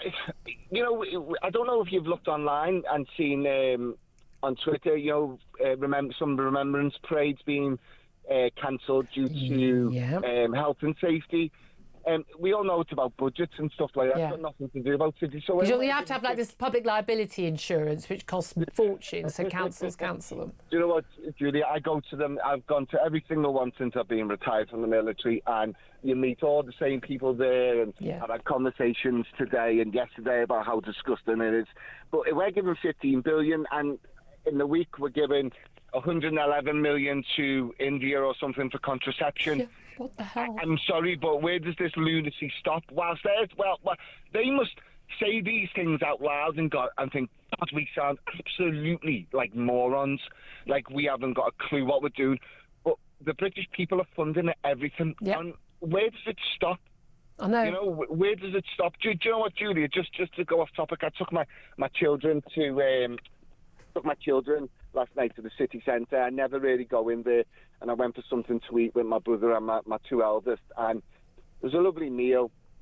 Went for a little walk around the city, and my city centre has changed. Oh God, Liverpool city centre is stunning now, though. It's stunning. But it is lovely, Julia. But demographically and culturally, we are. It is gone. It is gone. There is kids, foreign kids, roaming the street, gangs. I mean, it is just gone. And we're paying for this. We're paying for it all. And yet we can't even house our veterans. We can't put remembrance parades on because health and safety permits. I mean, it's just scandalous. And every day I wake up and I listen to your shows and I get that little bit more angry, but I need to be informed. Yeah, no, exactly. And again, a lot of people just want to put their heads in the sand. And again, what the Labour government wants, and frankly, I think what the last Tory government want, was if we all stop talking about it, it will go away. It's not going away. We can see it on our streets, what's going on. We can see the stats in the courts about, you know, crime by, illegal migrants and the Epping migrant and numerous other cases.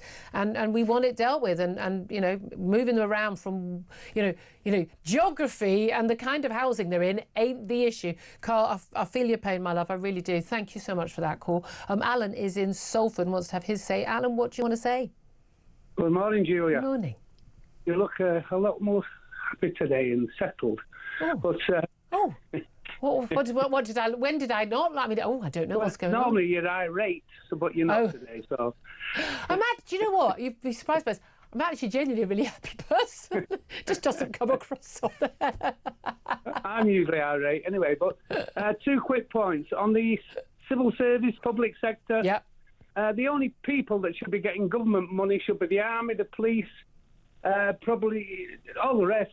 Everybody else gets public money, which is national health and everything. Civil servants, they should be given all new contracts. I mean, radically change this. Why should we be paying for their pensions? We're adding 16 or 17% to each pension of these public sector people. And private sector people like myself, I've got a small pension. I work for that and paid into it. These people are not paying into it. Some of them, it's like 20% of their, isn't it, doctors, 20% of their salary goes in? Yeah, but some of these civil servants, they're retiring, some of these civil servants on 2.5 grand a month and 3 grand a month. Yeah. You know, it's scandalous. But that's me, civil service. I'd radically change it. The only people is the army, the police.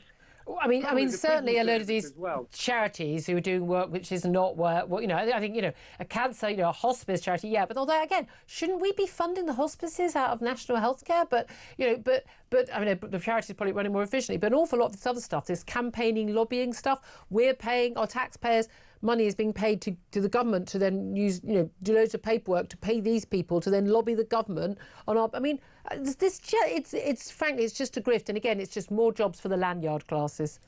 Billions of pounds. But the next one's about immigration. Now, we've got 6 islands up in the Outer Hebrides, massive islands, and we've got plenty of building workers who have been put on the dole because of this government this year. Send them up there, fence it off, put the tents in. Off you go. A lot of portaloos, put hundreds of portaloos, showers, and take them off the boat by Navy ship. And take them back to... look, thing is, Alan, I don't understand why we can't get the migrants themselves to this, because as we know, they're all engineers and highly skilled people getting off those boats, right?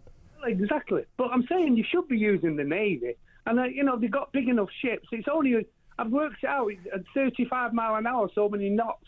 It's only 6 hours. They don't need to touch the shores.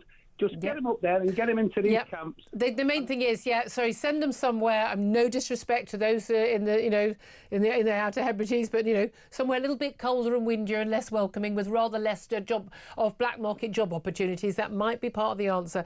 Alan, really appreciate that call. Thank you very much indeed.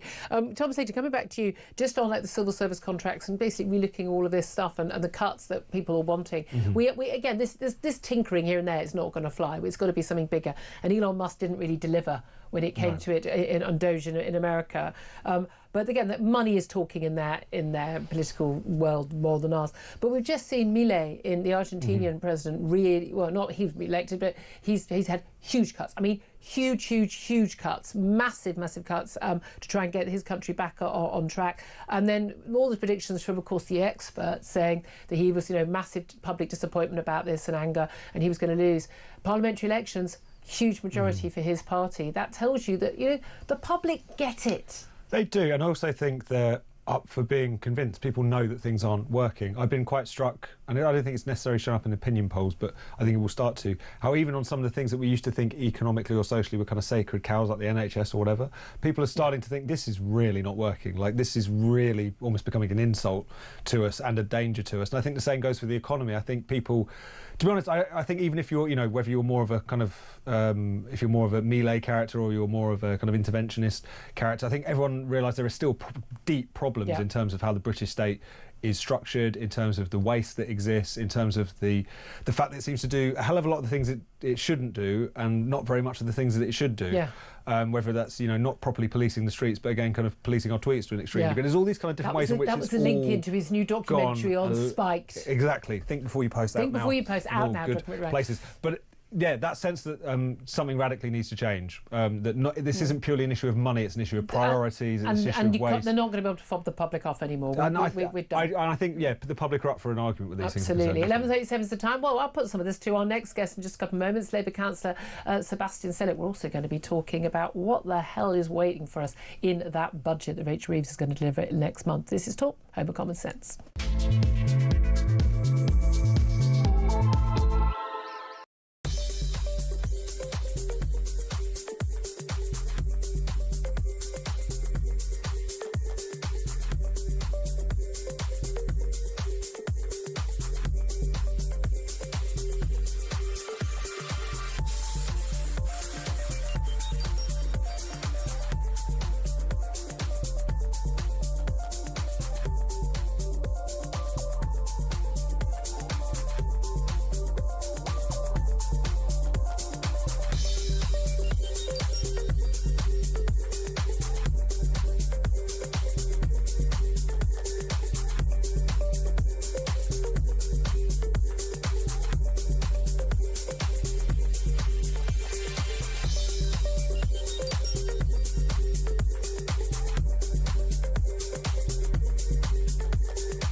across the UK, on DAB+, on your smart speaker, on your smart TV, and on your side.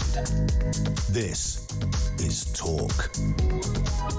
Good morning, welcome back to the show. 11:40 is the time. I'm Julia Hartley-Brewer. Let's go to my next guest, Sebastian Salak. He's a Labour councillor and commentator and joins us to talk about, the horrors that await us. No, not on Halloween, but next month in the budget. A very, very good morning to you, Sebastian.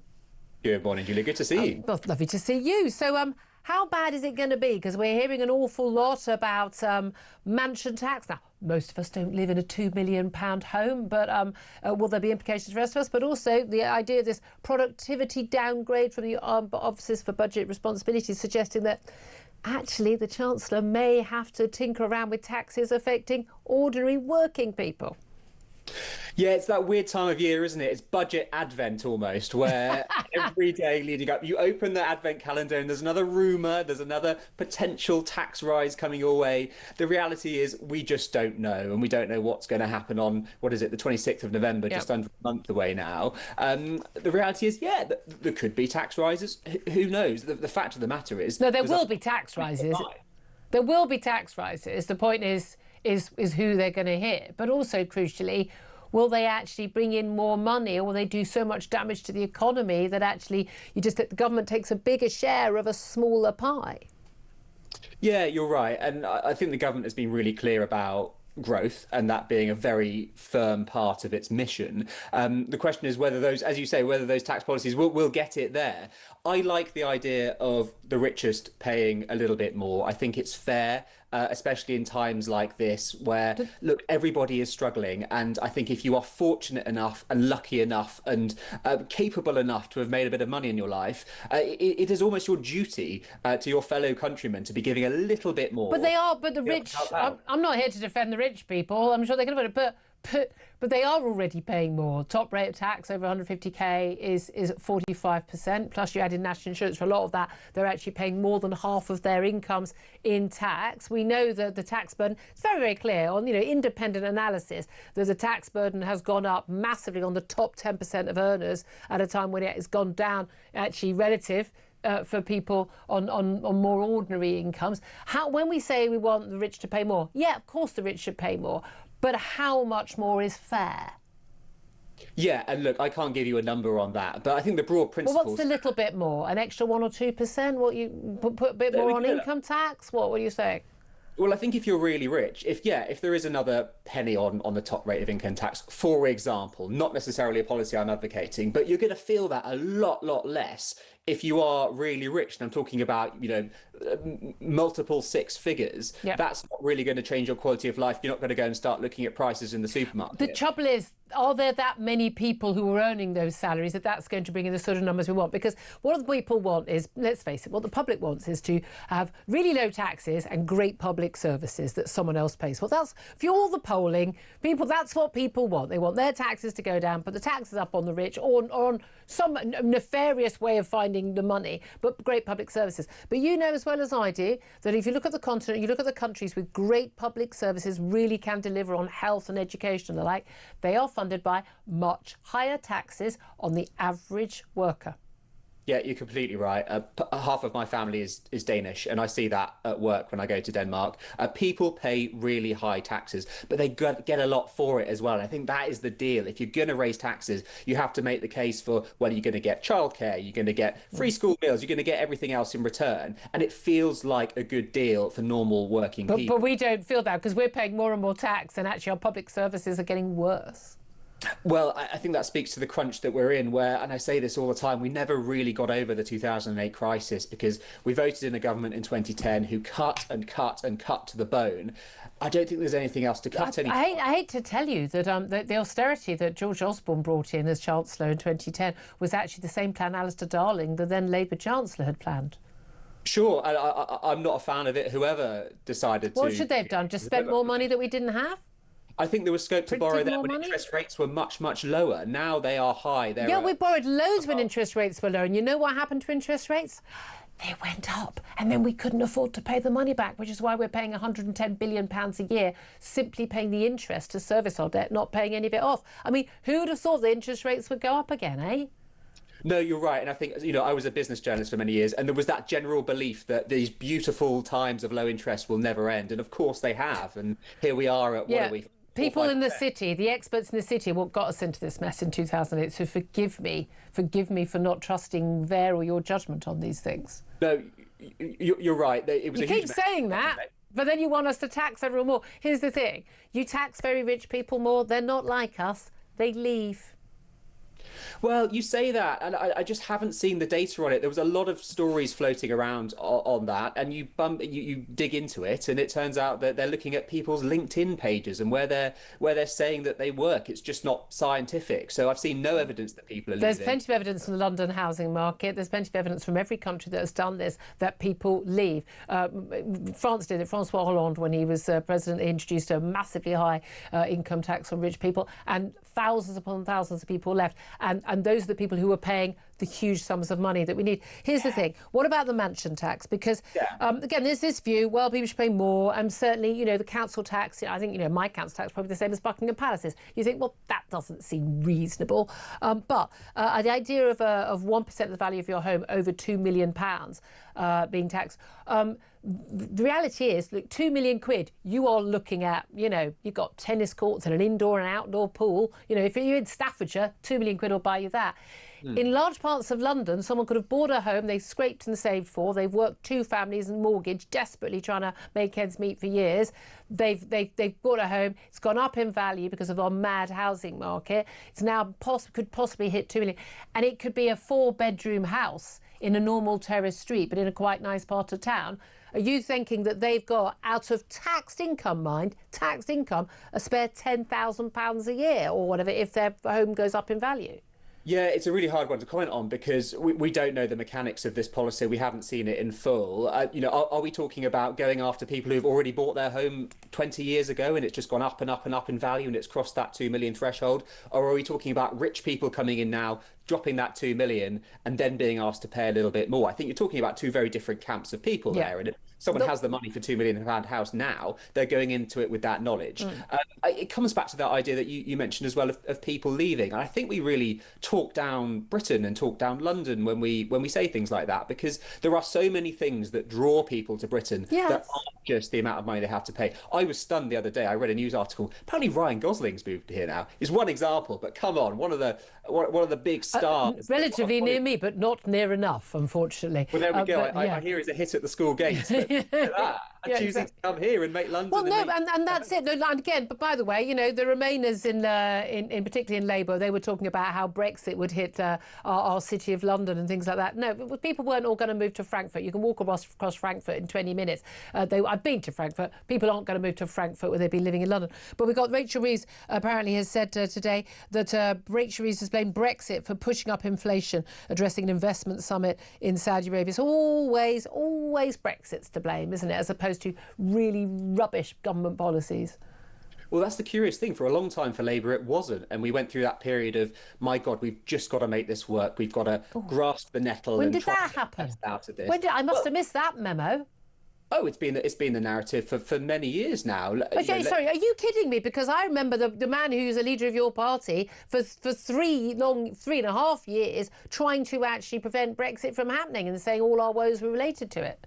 Yes, but that was before he became leader, then the Prime Minister, and then you're in charge. Then you've got to make decisions, haven't you? And, we certainly haven't marched back into the customs union or the single market. Well, I mean, I personally think there may be a case for that in time. There we go. Because we have, I voted to remain, and I think it was the right thing to do to leave, because it was what people asked to do, and it would have been in all sorts of mess if we'd gone against the will of the people. But in time, we may just feel that the economic pain, the daily grind is too much. Of having to run our own affairs, always too much for Sebastian Selleck. I'm going to have to leave it there. He's a Labour councillor and commentator. Tom, I'm going to give you a chance to come back on this after midday, because we're going to go to a break. And up next, we're going to be talking to Guido Fawkes' Adam Cherry about reform of the civil service and just how much needs to be cut. That's up next. This is Talk.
This Justice Secretary could not deport the only small boat migrant who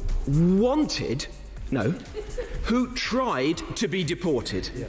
Having been mistakenly released, Hadush Kabatu came back to prison asking to be deported, not once, not twice, but 5 times. But he was turned away. Calamity Lammy strikes again. Across the UK, on DAB+, on your smart speaker, on your smart TV, and on your side. This is Talk. Good morning, welcome back to the show. 11:53 is it, and boy, have I got a treat for you after midday involving Jeremy Corbyn. You want to stay tuned for that. Right now, let's talk about, the reforms that we've had announced from Danny Kruger and Zia Youssef of the Reform UK Party about what they're going to do if and when they get elected. Adam Cherry is editorial director at Guido Fawkes and joins us now. Very, very good morning to you. Good morning, Julia. Thanks for having me. Well, thanks so much for joining us. Well, I mean, interesting announcements from Danny Kruger. You know, he went over from the Conservatives, and he, alongside Zia Youssef, is speaking. I mean, every single day there's a Reform press conference, usually making the news, but basically saying, well, day one we'll be ready. Nigel Farage, he says when, not if, when Nigel Farage walks into number 10, I want him to sit the civil servants down and tell them what to do. New civil service legislation, bringing in expertise and advice, but basically putting the elected representatives in charge as opposed to the civil service. What's not to like? Yeah, I mean, so all of that I think is pretty welcome. So you have a new ministerial code, you have a new civil service code. What does that mean? Well, if you're going to pitch this to the layman, to the voter, you would say this is to enable reform to work their agenda through Whitehall and overcome the institutional resistance that they may face, given that there's a sort of groupthink mentality within Whitehall that may try to thwart their plans. What I was slightly disappointed by, to be honest, was it was pretty threadbare on detail. I mean, you've now actually got Reform and the Tories singing directly from the same hymn sheet on this specific topic. It was only about 3 weeks ago at the Conservative Party conference that they announced that they would cut £8 billion annually. They would save £8 billion by reducing the civil service by about 130,000. You didn't even hear that level of detail from Reform today. It was a bit more vague than that. I kind of prefer parties to be vague. If they don't have the numbers, don't just make them up. Well, fine, I suppose there's an argument for that, but Reform do have a broader problem of being light on detail anyway, and this is continuing that trend. You can argue, again, that it's early days, and in fact, they did argue that they need time to refine this over the next 3 or 4 years, and they're inviting people, experts, to join them on that journey. Fine. The broader point is true, I think, like I said just a moment ago, that, look, the civil service is now at over 500,000 in terms of its headcount, which is absolutely gigantic. If you think back to, so that's, since Brexit, as was mentioned in that speech, but also particularly since the pandemic, it has boomed. But has the civil service, has the government machine, does it really work better for you now than it did 10 years ago? Of course not. Of course not. That's the thing, it seems to have got worse, so more people. But when we talk about the civil service, who do we mean? We don't just mean those people who refuse to go into their offices in Whitehall. We're talking about people in every local council, and how far does this spread? Well, I mean, I think much of this is concentrated, certainly with Reform's plans today, it's concentrated in the more senior civil servants in London, in Whitehall. In fact, they want to bring back many of those civil servants working either from home or in other parts of the country into Whitehall, so they're all in the same place, and make some savings by closing some of those external office buildings down. Fine. In terms of the overall savings that will be made to the taxpayer, it's a small figure, but nonetheless but having everyone in one place, they can talk to each other, not a bad thing. And we know that lots of the agencies, when they have moved out of London, they moved to Newport, I think the Office for National Statistics, and they just lose a load of people who say, well, I don't want to up sticks, take my whole family. Definitely. I think there is a strong argument to be made for that. And the interesting thing here, aside from like I said, no precise figures, but the interesting thing I noticed was they want the civil servants, the senior civil servants, to be directly accountable to ministers. So what does that actually mean? Well, it means you can sack them if they're useless. At the moment, in fact, I was speaking to a former minister just last week who said that this argument that you can't do things in Whitehall is wrong. You can't sack them, but you can move them around. And I thought to myself, a bit odd. You can't sack them, and you think that's fine. You can just shuffle the deck chairs. I mean, if the civil service is exploding to over 500,000, how many times can you do this before you've got too many people doing not enough? So if ministers are actually responsible and can sack those who aren't meeting them up, then I think that's a good thing. Yeah, but again, absolutely. I would just stress, but there's two things though. One is like the Elon Musk Doge, that email. Right back. Tell us 5 things you've done this week. I've said the story before, and I had an old editor, and he arrived. He said to me, "Hello, I'm X. Who are you? What do you do?" And they would say, "Oh, I'm the deputy picture editor on London's Diary." It was like, "So what do you do?" And it's like, I have to basically source 3 photos of famous people a day. Really? That's not a job. Next. But like what? Don't tell me your job title. What do you do? It's like people having Zoom meetings, 45-minute Zoom meeting. What is the purpose of this meeting? What are we going to achieve? If we're not going to achieve anything in it, why are we bothering to have this? And why are you CCing everyone on an email? I mean, the reality is there's a hell of a lot of people who are in civil service jobs doing absolutely sod all day. Well, exactly. I agree. I mean, we cover this on Guido quite a lot. Yes, there are so many examples. I think we did one last week. There was an example. In fact, it made the national press when the civil service was revealed in that report published about the Home Office that they were having listening circles. So everyone sits in a circle and holds hands and thinks about how to thwart government policy because it's too much to bear and it makes them feel stressed out. I mean, genuinely, but also you're a servant. You don't have to agree with public policy. It's not your job whether you agree or disagree. You're a servant. We need to bring that back in and absolutely accountability to ministers. I wonder, though, I mean, reform would need such a mandate to be able to get that through. It would be really interesting to see how they could, and how quickly they could get that through and how quickly they could seize control. But if they do have a public mandate, then perhaps a lot more of a moral case for it. Really good to talk to you, Adam Cherry. Do come on again, editorial director at Guido Fawkes. It's coming up to the top of the hour. I want to get Tom Slater's thoughts on that and indeed on what we're expecting in the budget. Up next, we're also going to be talking to the child abuse lawyer, Peter Garston, about, the grooming gangs inquiry. Has it collapsed? Has it fallen apart? And is actually London the last great grooming gang scandal to be uncovered? This is Talk.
Across the UK, on DAB+, on your smart speaker, on your smart TV, and on your side. This is Talk.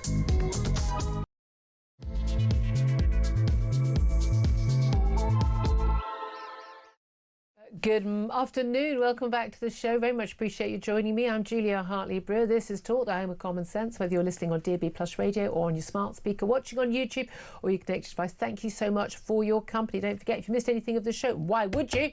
Letter from Mum, please. You know the rules.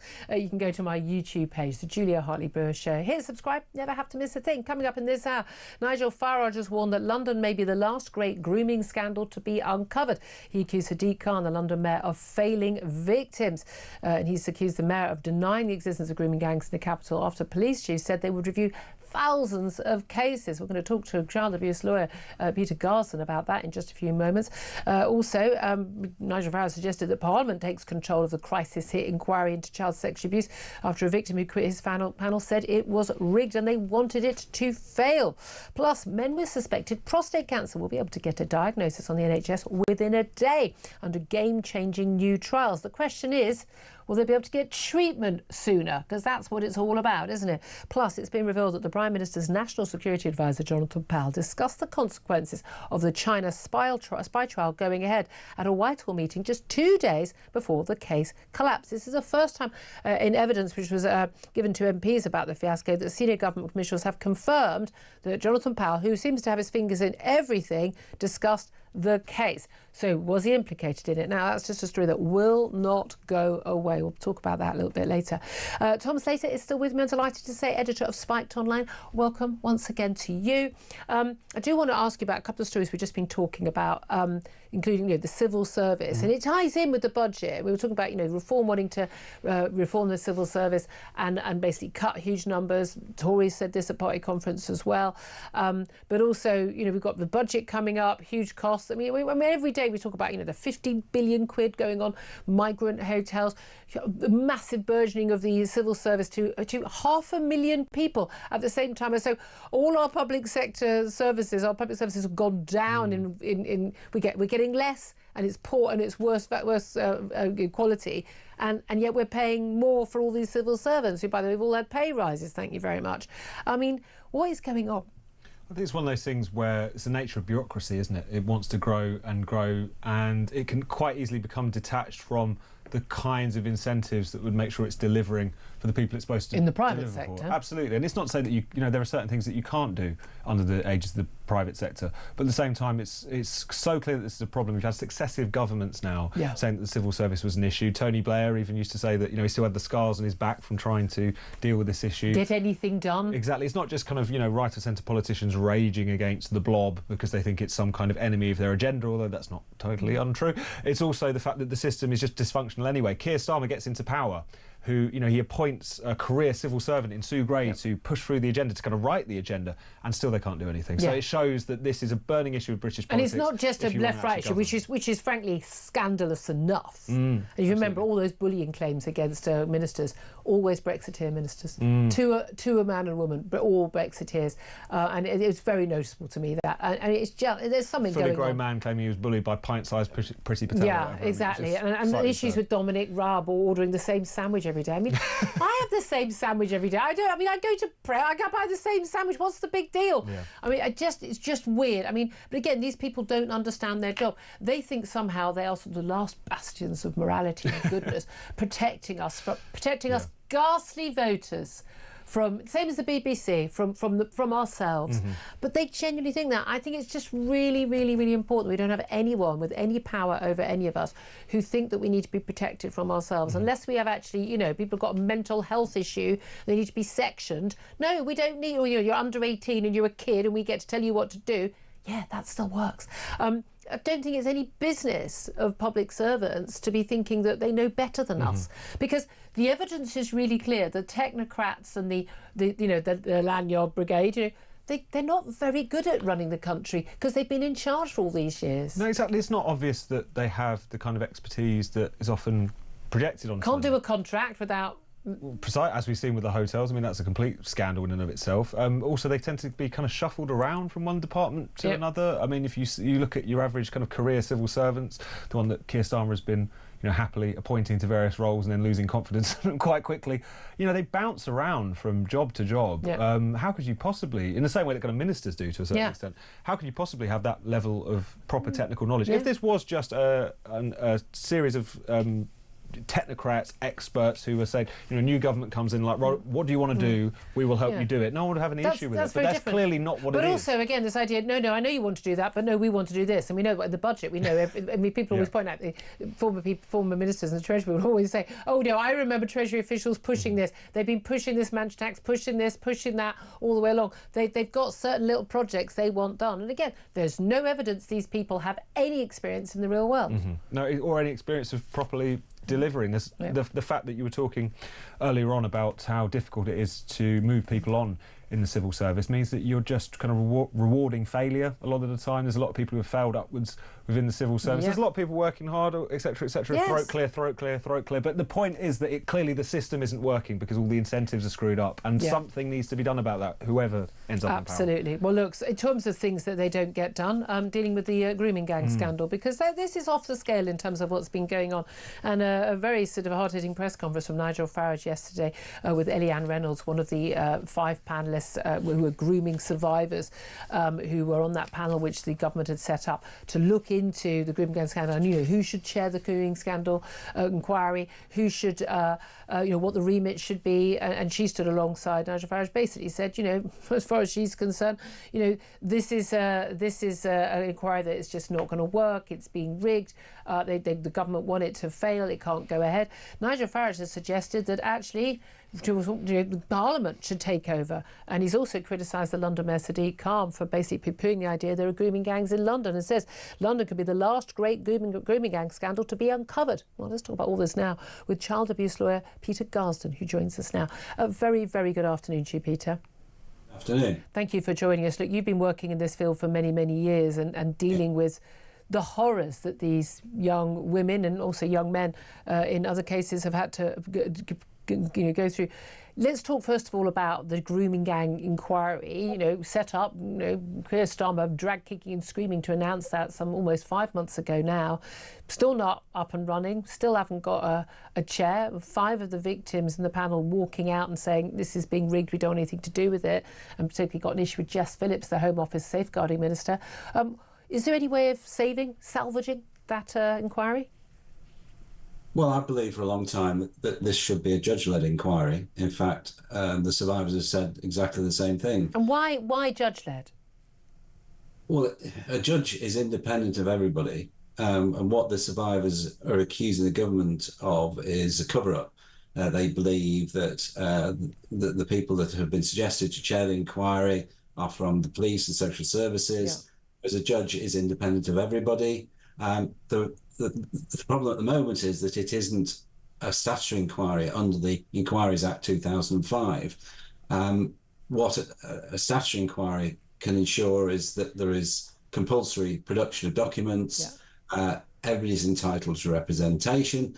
A lot of the victims are vulnerable and need support. What Nigel Farage is proposing is that the inquiry is held in Parliament under a select committee, which to me would be doomed to failure because it would be the government marking its own homework. Well, it wouldn't be the government. I mean, although, of course, Labour have got the majority of MPs in the House of Commons, so they obviously probably have a majority of Labour MPs on it. But do you think that they would have a lot? Parliament's got a lot of powers to demand that people appear, and they give oath.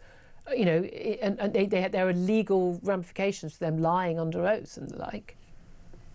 Well, the problem is that, as far as I'm aware, there aren't sophisticated facilities for abuse survivors to give evidence anonymously. Right. In the ICSA inquiry, there was a very sophisticated system of survivors giving evidence from away from the inquiry. The cameras were turned off when they gave evidence, etc., etc. They were all given synonyms. I don't see why a parliamentary inquiry couldn't do that. But it doesn't sound ideal. I mean, the idea, I think, isn't it? I mean, I agree with you. I think it needs to be judge-led. It needs to have all the possible statutory powers. But there is a problem with that. As we see with every other inquiry, it takes years. I don't know why it has to. It doesn't need to, in my view, but it always ends up doing. Yeah, it's a big subject. I mean, trying to deal with grooming gangs all over the UK, including London, we're now here, although that's been denied, is a huge subject. And it's going to take a long time. If it's going to be dealt with properly and thoroughly, it should be dealt with on a statutory footing independently of Parliament. There's a theory of separation of powers. You know, the executive should not be dealing with judicial matters. There'll be accusations of misfeasance, no doubt, negligence in local authorities. That should be dealt with outside Parliament, not within. Yeah, I mean, you're right. There is. I mean, again, it's an outside, but the reality is, of course, Nigel Farage with just 5 MPs, calling for this. You know, it's not going to happen because Nigel Farage has suggested it. So even if it was a go, but I share your concerns. You brought up London.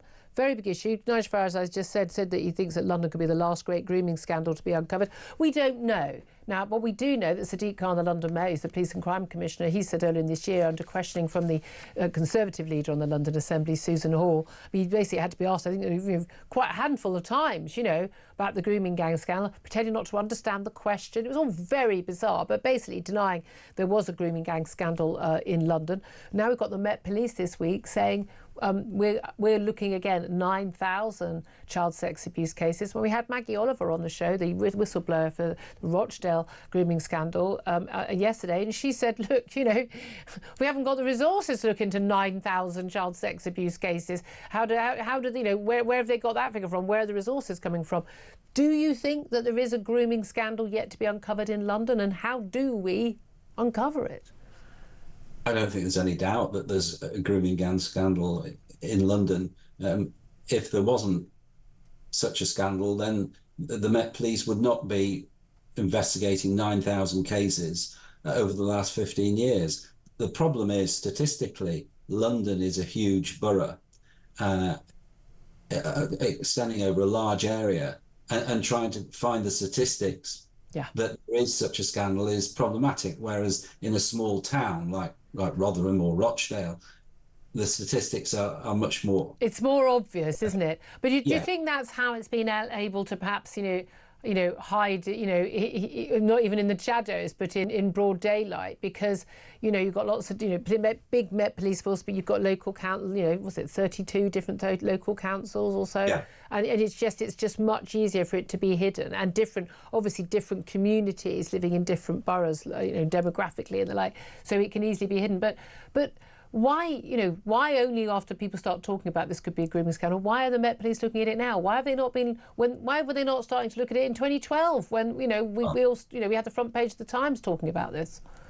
Exactly. I mean, there are various ex-detectives that have done a lot of work saying that there have been cover-ups in the past. The Met is beset with allegations against it. I think it's something that is very problematic to even investigate or uncover. You've been dealing with these cases and trying to help the victims for many, many years, Peter. Are you hopeful at all we'll ever get to the bottom of this, that we'll ever stop it happening? Look, you're never going to stop paedophiles, there are always going to be paedophiles, but to stop the case where there are cover-ups and where it is somehow acceptable in any walk of life, in any job certainly paid for by the taxpayer, where you can turn a blind eye to the abuse of young girls? No, we'll never get to the bottom of this. I always use the analogy of a balloon full of water. If you squeeze it in one area, it comes out in another area. It's child abuse per se is a creature of secrecy. It only happens where adults can be alone with children in a secret environment. And the paedophiles are very manipulative, they're very clever. How else can they cover up something that happened 40 years ago without anybody finding out? They threaten the children, they intimidate the witnesses, and hey presto, it remains a secret for 40 years. So we will always be playing catch up. We're now looking at the 90s and the noughties. When I first started, we were looking at the 50s and the 60s. And in 20 years' time, we'll be looking back right now. And that's one of the key things. And it came out really from particularly what Eliane Reynolds, the survivor, was talking about next to Nigel Farage yesterday, that this need to stop this happening to anyone else right now. Absolutely. It's genuinely painful, isn't it? I mean, and perhaps soul destroying to hear your last answer, I have to say.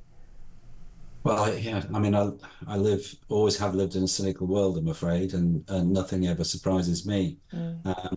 I've no doubt that London will be the next scandal. The question is, will the government have devote the resources to investigate it properly? Will the police have the resources to investigate it properly? Will we ever uncover the truth? I remain cynical and believe, unfortunately, I don't think we ever will. Peter Garston, I so appreciate you and your candid answers. Peter Garston is a child abuse lawyer. Thank you very much indeed for that. Tom Slater, it's quite depressing listening to that, but he's someone who's been trying to help these young women, young girls and boys as well, for many, many years. He doesn't think we're ever going to get to the bottom of all of this and deal with it. Yeah, I mean, it's one of those things where all you can do is try to deliver as much justice as is possible for as many people as is possible. I suppose where the grooming gangs is concerned, I mean, there's often been kind of cover-ups at an official level if you had a particular institution or a political party or what have you that was affected by some of these things, didn't want it to get out. But there's something particular with the grooming gangs, isn't there? Because the way in which you had police forces, social services, politicians who all felt compelled, not simply by back covering, which is bad enough, but by the kind of dictates of political correctness to not talk about this. That's something that is going to be really difficult to unearth. And the fact that, of course, the idea that it couldn't have possibly touched London, despite the fact it's just laughable. It's so much bigger than anywhere else, despite the fact that you could easily see many of those routes coming in and out. The fact that Sadiq Khan just flatly denied that there is any evidence of this, despite the fact that we now know that he had seen those reports from Her Majesty's Inspectorate of Constabulary, which noted grooming gang cases in them. Couldn't talk about the whole scale because that hasn't been looked into, but noted those cases, I think shows you that we're seeing that pattern of cover up and looking over the way just continuing to repeat itself. So of course there's only more to learn. I honestly think that Sadiq Khan is going to rue the day, and he was told, if asked if there is evidence of grooming gangs, will you have a proper investigation into it? And he said absolutely. Yeah, he's gonna rue that day for his personal reputation, because it does look very like that. He may not have covered anything up himself. I don't think that is the case. But just anyone turning a blind eye to this, and if you're worried about any kind of crime, the mass gang rape of young girls should be probably near the top of your list. It should make the top 100, yeah? You would think. You'd think, wouldn't you? Anyway, it's coming up to 12:20. We're going to take a quick break. Then I'm going to show you images of Jeremy Corbyn. You won't be able to get out of your head. We're going to sorry in advance, and then we are going to get your calls. Give us a call on anything you want to talk about. We're talking about the migrants, talking about the grooming gangs, you name it. Give us a budget, you name it. Call us. 0344 499 1000 is the number to have yours saved. This is Talk.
never signed up. This man is clearly in denial about what's actually going on in the city and under his watch to innocent children. He's mocking. That's what he's doing. He's mocking. This is vile criminality, and kids are at mortal risk here. He's not addressing it. People should be jumping in and saying this stops now. Under my watch, this does not go on. And all he's doing is a seminar in semantics, and he's mocking a good woman who's addressing the problem.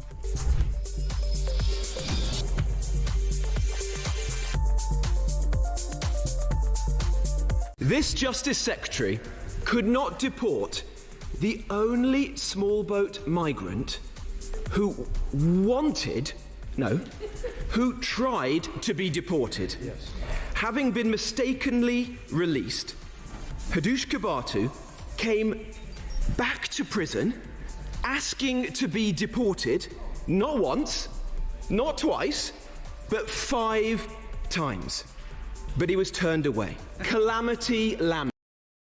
Across the UK, on DAB+, on your smart speaker, on your smart TV, and on your side. This is Talk. This is Talk, the home of common sense for me, Julia. I say Hartley-Brewer, I say common sense, but I'm going to tell you about Jeremy Corbyn now. Not much common sense. I don't know what his party's called. What is it? Your party? Jezbollah? Who knows? Yeah, I like Jezbollah. I like Jezbollah, but anyway, he's got a new party. Anyway, he's also the MP for Islington North. And Jeremy Corbyn is apparently going to be playing the Wizard of Oslington in a Wicked-inspired panto, Wicked Witches, at the Pleasance Theatre this winter. I don't know if it's just a one-off or not, but you can have a look at the image. There's an image of him just sort of wearing his normal suit, but I believe there are also some images of him dressed up in some weird sort of panto-y clothes as the Wizard of Oz. I don't know what's going on. Do you remember when he did that Channel 4 show? Was it last leg when they put him in a fur coat, getting him out of a limo? And that was all part of the height of the Jeremy Corbyn mania. The slightly more whimsical side to him that we don't Slightly more always whimsical. see. It's really weird because you think, oh, he's a little sweet old man. And there he is just sort of leading the most horrific let's face it, anti-Jewish, groups of people in this country. You'd think he was a busted flush, but there were these people still flocking to him. Could have been a lot worse, Wizard of Osama or something. Or I'm surprised. In the jihadi training camp. There's all sorts of things. It could have been anything. Don't give him ideas. Don't give him ideas. By the way, the Housing Secretary, Steve Reid, who's obviously got the short straw today, he has talking about these migrants and military bases. He said all options need to be on the table. Using military bases seems to be a sensible way forward, so we can continue to reduce the number of hotels being used. We want to do it as quickly as we can, given the tensions in communities. They are under the illusion that getting people out of hotels, some into military bases. Open, not sealed up, not secure, and some into normal housing next door to people is going to solve the, quote, tensions in communities. Some later, they are going to be sorely mistaken about that, aren't they? I dare say they're in for a rude awakening. One or two things is true here. Either they have absolutely no idea what the public are concerned about. That answer A, yes. Or they do, but they think they can trick us. Maybe there's a bit of column B there as well. People are upset about the hotels, obviously, some of which because there's a hotel that they used to use for the family events and now they can't. And certainly in small villages and towns, then they are yes, you say that's where you'd have, your 40th wedding anniversary party or something. So there is a bit of that. That's not the main reason people are upset about them, because their beloved local institution has been taken away from them. It's because of the fact that it's dumping the problem of illegal migration, a problem entirely of the government's making, successive governments making, onto communities, and often communities who really are under the strain in all kinds of other ways. So that's why people are upset. It's a public safety issue, it's a public services issue, it's a public resources issue. To just move it a few miles up the road is not going to cut As I keep saying, that when Keir Starmer was leader of the opposition, very, very simply, you buy up his entire street in Islington, apart from his house, you make them all houses of multiple occupancy. There you go. There you go, sort it out, and you'd be fine with those people living next door to you. No, I'm sorry, that's the reality. I would do that with the entire Labour cabinet. Literally buy up, compulsory purchase every house in the street where they live. No, serious, I'm not even joking. Genuinely, there you go. It's not an issue for you. Off you go. As I've always said, it's like these boards in prisons who think, well, he's a paedophile and he's basically sexually abused God knows how many children over the years, but he says he's not going to do it again, and we believe him. Fine, have him babysit your kids or your grandkids. put your money where your mouth is, because if you wouldn't, then don't release them into... I mean, I just think people need to live with the consequences. No one, whether we talk about the civil service, no one in the civil service, no politicians, no one, they never live with the consequences of what they get wrong and what they do wrong, but the ordinary members of the public do. That's where I am on this. Look, let's go to the calls. So 0344 499 1000. Michael is in Northamptonshire. He wants to have his say. Good afternoon to you, Michael. Hello, Julia. How are you doing? Very well, my love. What do you want to say? I thought it's quite interesting what you're just saying about civil servants and politicians and consequences. Yeah. There was obviously we've been talking about this guy who was mistakenly released from prison when he should have gone to a deportation place. But actually, I think it was last week as well. There was a case of a mother in Birmingham who, in Walsall, I think it was, at a hotel, who worked at a migrant hotel, who was murdered by one of the occupants. I won't say what... I mean, it upset me when I read what happened to her. Yeah. And so I wouldn't say that because it's half term and there might be kids and all that listening and whatever. But it was truly awful, all right? And what I would say is, and talking about consequences, every single Tory MP and Labour MP is responsible for aiding and abetting the sexual assault, murder and rape of women in this country, all right? Yep. That is the bottom line. And until that becomes a reality, until we start actually saying that forcefully, you guys do, all right? But the rest of the media is nowhere on this. And, they barely mentioned what happened to that poor woman in the news reels. Barely mentioned it. And they should be ashamed of themselves for that. And ultimately, until that becomes a reality, until every time Starmer turns up somewhere, or Lammy, or any of that front bench turn up somewhere, and people just say to them, why are you aiding and abetting the rape and murder of children and women in this country? Why are you doing that? And then they might get it. Because until we do, they will not. They're not listening to Well, us. the only reason that even anyone started taking any action was after we had the Epping, the protest, again, peaceful protest led by mums and grandmas and aunts and sisters and children, because we want our streets to be safe. Michael, I couldn't agree with you more. I really couldn't. Andrew is on the line. He's in Chelmsford. Andrew, you want to talk about this the upcoming budget? Indeed, and specifically, afternoon, Julia. By the way. Specifically the mansion tax. And I want people to reframe the way they think about this. It's called a mansion tax, but what this is, it's a sinister move to tax people on unrealised gains on the notional value of an asset. Yeah. Who's the arbiter of the value of that asset? Who decides what it is? I could have bought a house 10 years ago, spent hundreds of thousands of pounds on renovating it, or I could have neglected it for 10 years. Yeah. Who's to decide the value of that asset? But if you've renovated it and done a really good job, spent your own hard-earned taxed money on it, you could then be penalised for improving the value of it. Step towards, and I know it's slightly hyperbolic, but this is a step towards communism. And most people, when they hear about taxes, they let out a sigh of relief when they're not caught by this particular move.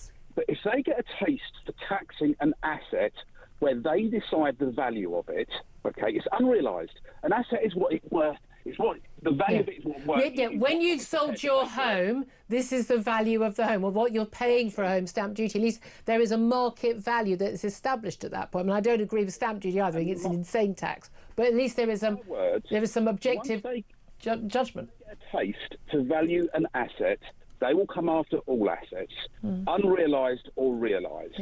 So people out there think, oh, great, I don't live in a house that's 2 million, thank goodness for that. It won't be long before that threshold is lower and that threshold is widened for all assets. The threshold doesn't even need to be low, because we've seen that with the thresholds on taxes, that just the property prices keep going up and up and up because we've got more and more people, because we import them all and we don't build enough new houses, and they're not going to build enough new houses in the next the next few years, same as they haven't for the last 30 years. So house prices, I mean, again, 2 million quid in most parts of the country buys you, wow, I mean, amazing, literally a mansion. 2 million quid in large parts of London doesn't buy you more than a family home. That is the reality. Puts that value on it. Who's going to say that house is worth 1.9 also, 2.1? Are they going to be sending in the planning inspector? I mean, as a council official going to turn up and go, oh, I just want to double check, is your home worth 1.9 million or 2 million? It is absolutely absurd in the execution of it. Yeah. But the sinister move... The principle.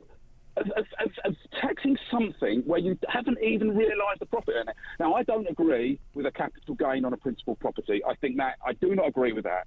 However, that would make more sense to me than this one. Tax someone when you realise the profit, rather than what they tell you the profit of it is. Yeah, and again, I think the key thing there is that people are going, well, it's not my problem. It's like the whole, people are quite happy to vote for other people's taxes to go up, yet it has a funny habit ending up, hitting your door as well. Andrew, that is such an interesting call. Thank you so much for that. I must bring Tom Slater in on that. Look, again, vast majority of us, I include myself, do not live in £2 million homes. Wish I did. I know people who live in homes worth a lot more than that, who'd be facing that. But you think if someone's going to, say you've got a £3 million home, again, you'd be surprised, doesn't buy you as much as you think in many parts of certainly London and the South East. Of course they're rich, of course they are. No, you don't own homes like that unless you're rich. Your little old lady who's widowed and is living in the home, it's still worth a fortune. But you're talking about people are paying, say, if it was 3 million, 10 grand extra a year in tax, but out of taxed income. So they've already paid tax. So it's actually, if you're a high earner, we're talking about someone having to earn about, 18 grand to that. They're actually being taxed 18 grand. And again, there's no reason why those numbers wouldn't just start creeping down, because at the end of the day, even amount of tax, it's not actually going to be enough money to deal with the budget woes. Well, I think that's the key point, because you start talking about, people owning properties in excess of £2 million and then being taxed more, people do start reaching for the world's tiniest violin. Yeah, but totally. I think the key point here is the fact that it's really not enough. Like this talk about wealth taxes, this talk about mansion taxes. I get that there's a certain part of the Labour Party base which gets very excited about that. Tax the rich. It will not achieve anything. The issues of the economy are much more structural than that. It's not because there are people at the top who are creaming it off and, holding on to it for themselves. It's the fact that we haven't grown, basically, for a couple of decades now. Yeah. It's because of the fact that we have sky-high energy prices, the highest in the developed world. It's because of the fact that we have a worklessness crisis, which is becoming a sap, not purely on UK PLC, but also on the people who are caught up in all the perverse incentives of our benefit system. There are loads of problems that need to be dealt with. Making the relatively small proportion of quite well-off people, or certainly asset-rich people in the country, a little bit worse off is not going to help touch the size of that issue. So why don't we focus on the thing that will actually make everyone's lives better, and then we can talk about redistribution after that. Maybe that's the right way to look at it. Absolutely. Thank you very much, Lee, for that. We'll take a quick break. Up next, we're going to be talking to our old friend, Professor Carol Sikora, about this new announcement about same-day prostate cancer checks on the NHS. But will it actually save lives? That's up next. This is Talk.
across the UK, on DAB+, on your smart speaker, on your smart TV, and on your side. This is Talk. Yeah, but there's some very good news for men. Mostly the people who get prostate cancer, has to be said. According to some, of course, some women can get it. But to interpret MRI scans in seconds. Well, let's talk about this with Professor Carol Sikora. He's Medical Director of the Rutherford Cancer Centres and joins us. Good afternoon to you, Carol. Good afternoon, Julia. Great to talk to you. I'm making light. I'm being joking because, of course, whenever it's any care for women, the NHS always seems to talk about people who have, various different, cervical cancer or goodness knows what. Look, we know it's men that get prostate cancer. We also know, though, do we not, that most men who get prostate cancer die with it, not of it. How concerned should men be about prostate cancer, and how much of a game changer is this new development? Well, first of all, prostate cancer is the disease of older men. Average age is 72 for new prostate cancer patients. And such men in Britain are very stoic. They just don't want to go to the doctor. Yeah. They have to be bullied by their wives to go and get something sorted out, whether it's prostate or anything else. The other problem is, as men get older, the prostate normally enlarges, making difficulty to pass water, getting up at night to pass water. So they have the symptoms that are ascribed to benign causes. The test is not great. The PSA, prostate-specific antigen blood test, you can read it out in 20 minutes if you have the kit, so there's no problem. There's nothing new about the NHS announcing that. I think the announcement's really about trying to do something quickly for men that have come forward to their GP, come forward to a clinic somewhere, an NHS walk-in centre. You can have the test and we can process it. Yeah. The problem with cancer in the NHS, and the reason that we're behind Europe, even Poland now for many types of cancer in terms of survival, is that we just don't have rapid access to treatment. Yeah. So the target NHS England has, the same Peter Johnson that's quoted in the paper today, the target is 62 days from the diagnosis to treatment, and that's not being met in a third of patients around the hospital. I mean, waiting 2 months for cancer treatment is an abomination anyway, but the fact that a third of people aren't even getting treatment within that time, and I've had a friend with different cancer, with breast cancer, and being sort of terrifyingly relaxed about waiting for her cancer treatment. And I looked up the stats, every 2 weeks that you wait, you've got another 5% risk of dying. I'm like, this is insane. Exactly, and the survival rates show that. In Poland, the target from start to... My father was Polish, that's why I know the system in Poland. It's 7 days, the target, which is reasonable. In France, that's just a bit of admin. People are seen the next day in France. I mean, but hold on a minute. They don't have the NHS, so surely everything's awful and people are dying in the streets, no? They have a social insurance model, public-private partnerships. It works. If you need an MRI scan, you get one the next day. And I think the problem here is the only way you can get an MRI scan the next day, you have to pay for it. And that's ridiculous. We paid our insurance. We paid for quick service, whether it's for hips, knees, whatever. And that's the interesting thing, isn't it? Because I know so many family members, rich and poor, who've been paying for operations in recent years, and people who, they're genuinely dipping into their savings to having to pay for scans and things to get themselves just sort of basically bumped up the list to try and find out what on earth is wrong. And more people are doing it. But people say, no, we want a free NHS.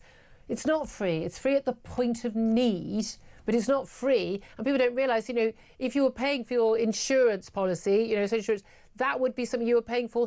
That would, the theory should be certainly your taxes would no longer be needing to pay for it so much. Exactly. And, I'm a heretic about the NHS. It can deliver fantastic care. The cancer care it delivers is fantastic. The people are expert. They're as good as any country in Europe and in the world, in fact. The problem is access. Access to your GP, access to the hospital, access to scans, and to get on the treatment pathway, as we now call it, it's not easy. If you can get to the front of the queue, you're in fantastic position for your cancer. But getting there is a struggle. And, I recommend people, there's no point getting aggressive. That's not going to help you. You have to be assertive and persistent and become a little bit of a troublemaker in a nice sort of way, not an unpleasant troublemaker. Yeah. You using four-letter words is going to get you closed doors. Well, no, absolutely. I have certainly managed to push appointments sooner than they would otherwise have been when family members of mine have been given an appointment and gone, oh, well, I'll wait 6 months. And I've called up and said, unfortunately for you, you're now dealing with me. And this is how it's going to go. But you shouldn't have to be sharp-elbowed to do it. And we know when people talk about survival rates from many, many different diseases, including cancer, and people talk about, oh, people in the poorest parts of the country die soon, and things like, okay, there's diet, there's smoking, there's drink and everything else. But there's also, you haven't got the sharp elbows to go, no, I insist that I get seen sooner. Delay is the most powerful way of rationing a service, and the NHS all healthcare systems are rationed. You can't give everything to everybody, especially if they don't need it. So you have to ration. But the NHS is below capacity. It doesn't have the capacity that everyone has to be rationed. And delay is very powerful because people will die. They'll go privately, as we suggested, and various other ways to get round it. So you'll reduce the demand.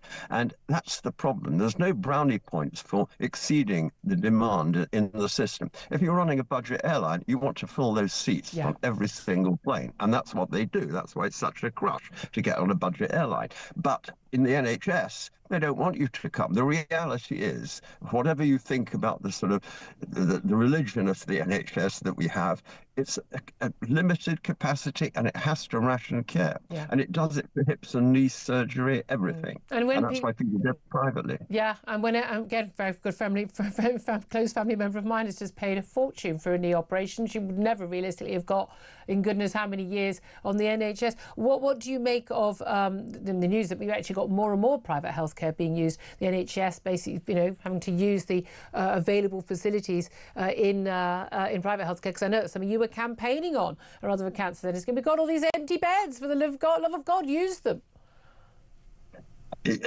Public-private partnerships are used all over the world and they work very effectively. We have them in the UK. I mean, the NHS uses it for diagnostic, MRI scanners, CT scanners. You see the vans in the car park of many hospitals. I mean, it's ridiculous. They keep coming year after year. You'd think they'd build the capacity within the hospital, but they come back.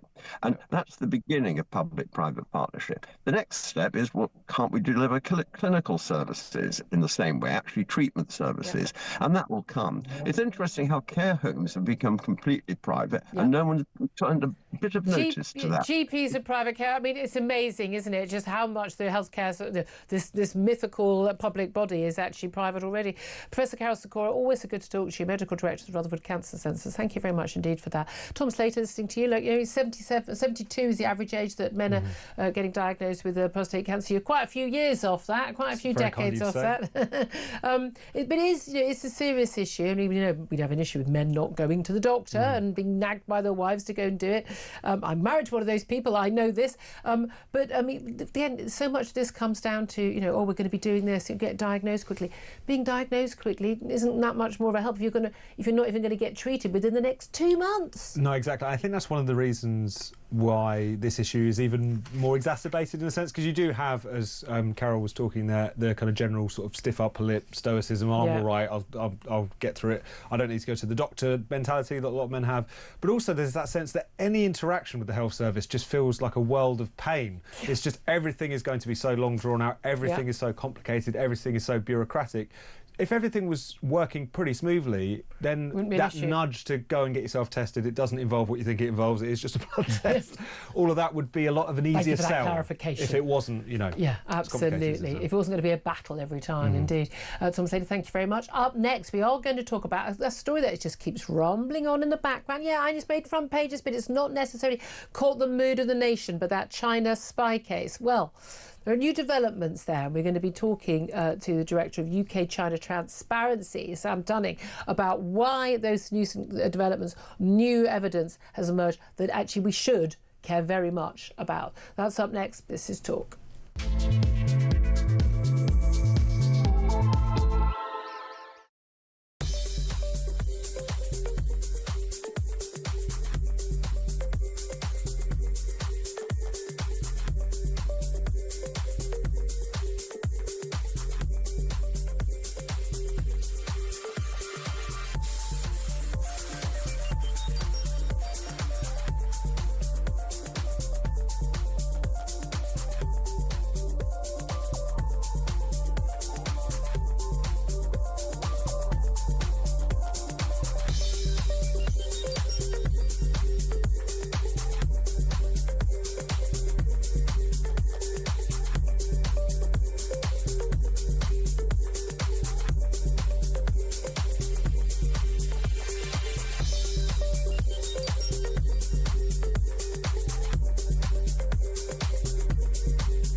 strikes again. I cannot stand Sadiq Khan. He's a weasel.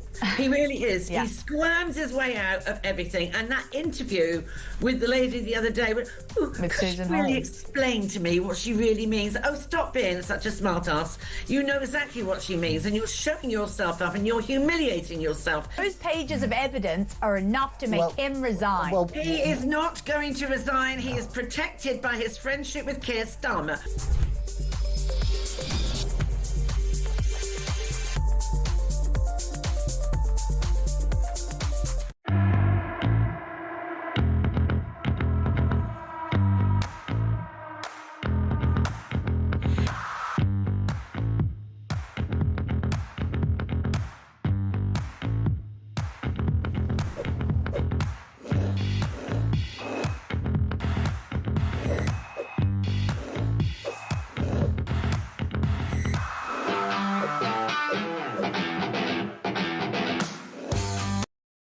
Across the UK, on DAB+, on your smart speaker, on your smart TV, and on your side.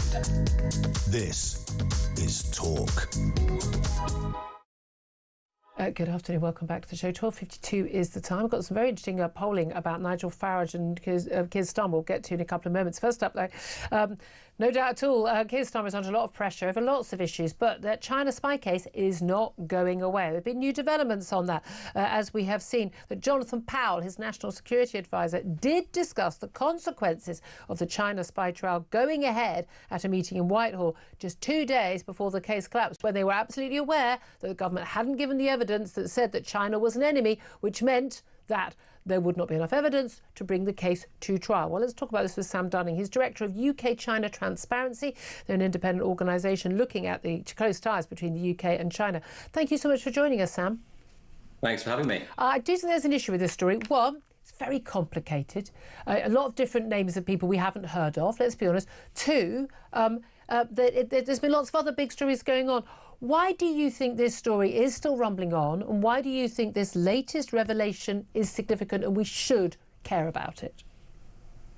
Well, the story is rumbling on because the case itself hinges on the idea that China should be a threat to national security, which separately has been a kind of political hot button issue, independently of the case. Yeah. So you've got this kind of collision where a broader political debate is actually relevant for the prosecution of these two men, which obviously is not going ahead now.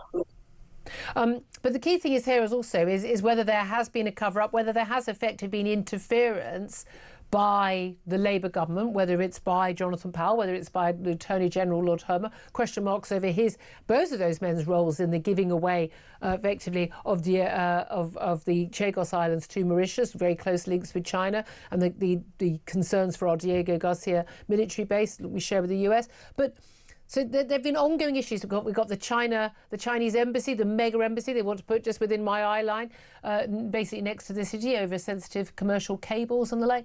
There just seem to be a lot of question marks about why on earth is this government, and indeed some question marks about the last government as well, why are they cozying up to China? It speaks of more than just, well, of course we want good economic ties with a big superpower. That's what the worry is for a lot of us. I think it is indeed complicated, but one of the key themes is that this government, like previous governments, believes that they can get a lot of investment from China. Now, I think actually, if you look at the historical record, and this is something that needs to be studied and talked about a bit more, many of the cases of Chinese investment into this country have not actually been successful. There was meant to be a huge investment into our nuclear power plants, which basically came to nothing and ended up being quite costly. I would say that's quite a good thing. I don't want them involved in our nuclear power plants. Yes, I think many people would agree. So seeking to rely upon their investment, and years of planning went into this, was arguably a mistake. But successive governments think, okay, we're going to basically help improve the economy in partnership with China. Yeah. Whether that's actually feasible, I think, has gone rather unquestioned. But it's also whether it's a good thing. It's like our close links with Qatar. I'm in a building that's owned by I believe, Qataris. Is that a good thing? I mean, should we be selling off our energy or any of our infrastructure, any systems we've got, any critical industry to a hostile nation state? I mean, MI5, MI6, everyone, they seem to be very, very clear. They are a hostile nation. Lots of experts who've been right about a lot of stuff beforehand. A lot of experts are not right about stuff, saying we could be, the West could be at war with China within the next decade. What are we doing? Selling off the family China, to China, effectively to China. Yeah, and I mean, actually, this case really crystallises the debates within government, and we hear repeated reference to, say, Treasury officials who want to build, that economic relationship that's actually proven rather elusive, no matter how much we've sucked up over the years.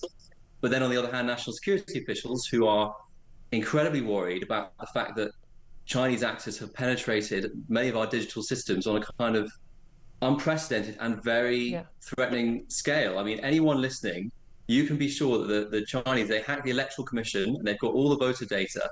That's not to mention attacks on social care companies, attacks on companies, researching vaccines, attacks on government departments, etc. So, different kinds of civil servants really differ on this, and the politicians, I'm not sure they quite know who to listen to. Yeah, indeed. But that's the concern, is that Jonathan Powell is the National Security Advisor. He's been a senior figure, he's in Blair government as well. He should know better. That is the concern. And people, it doesn't add up, I think, is what a lot of people are thinking. Sam Dunning, Director of UK-China Transparency, thank you very much indeed for that. Let's come to Tom Slater, editor of Spiked Online. I know you guys have written about this issue as well. I mean, I smell a rat. I smell something very, very dodgy. I genuinely think, I'm not accusing any individual of anything, because that's stupid. I don't have enough evidence of that, but I don't understand why our government is doing what it is doing. It doesn't make sense. Well, I think it makes sense when it's clear that they wanted to cozy up to China. I think they had this very misplaced idea that you couldn't stick up for your own national security. You couldn't, turn down crazy suggestions like you allow the Chinese to build a kind of super spy embassy right in the middle of your capital city, and that therefore you wouldn't be able to do business with them whatsoever. I mean, our investment from China has waxed and waned over the years. It doesn't always line up perfectly with how good relations were. The whole, the kind of golden age, supposedly under Cameron and Osborne, didn't produce loads of investment, but it did produce a lot of incursions of the Chinese industry into some of our key infrastructure. So it's one of those things where it's clear that there's a belief here that, particularly in the absence of any kind of domestic economic growth, we should just be trying to gather that investment from overseas. It's not obvious that's the answer to our economic problems, and it causes all these national security problems. But a Labour government that is out of ideas and is advised by many people like Jonathan Powell, who have pre-existing relationships and links to China, is pretty toxic mix. Absolutely. Here's something interesting, just before we go. YouGov poll shows that Nigel Farage has overtaken Keir Starmer as the nation's preferred choice of Prime Minister for the first time, seen as a better candidate to lead the country. 33% of the people, compared with 30% who prefer Sir Keir Starmer. That's very interesting, because that's just on the economy and who do you think would make the better leader of the country. Those are often the two key questions that decide elections. How telling. I mean, we would, if someone had told us a year ago that we would be looking at those kinds of numbers, people think that you were kidding yourself.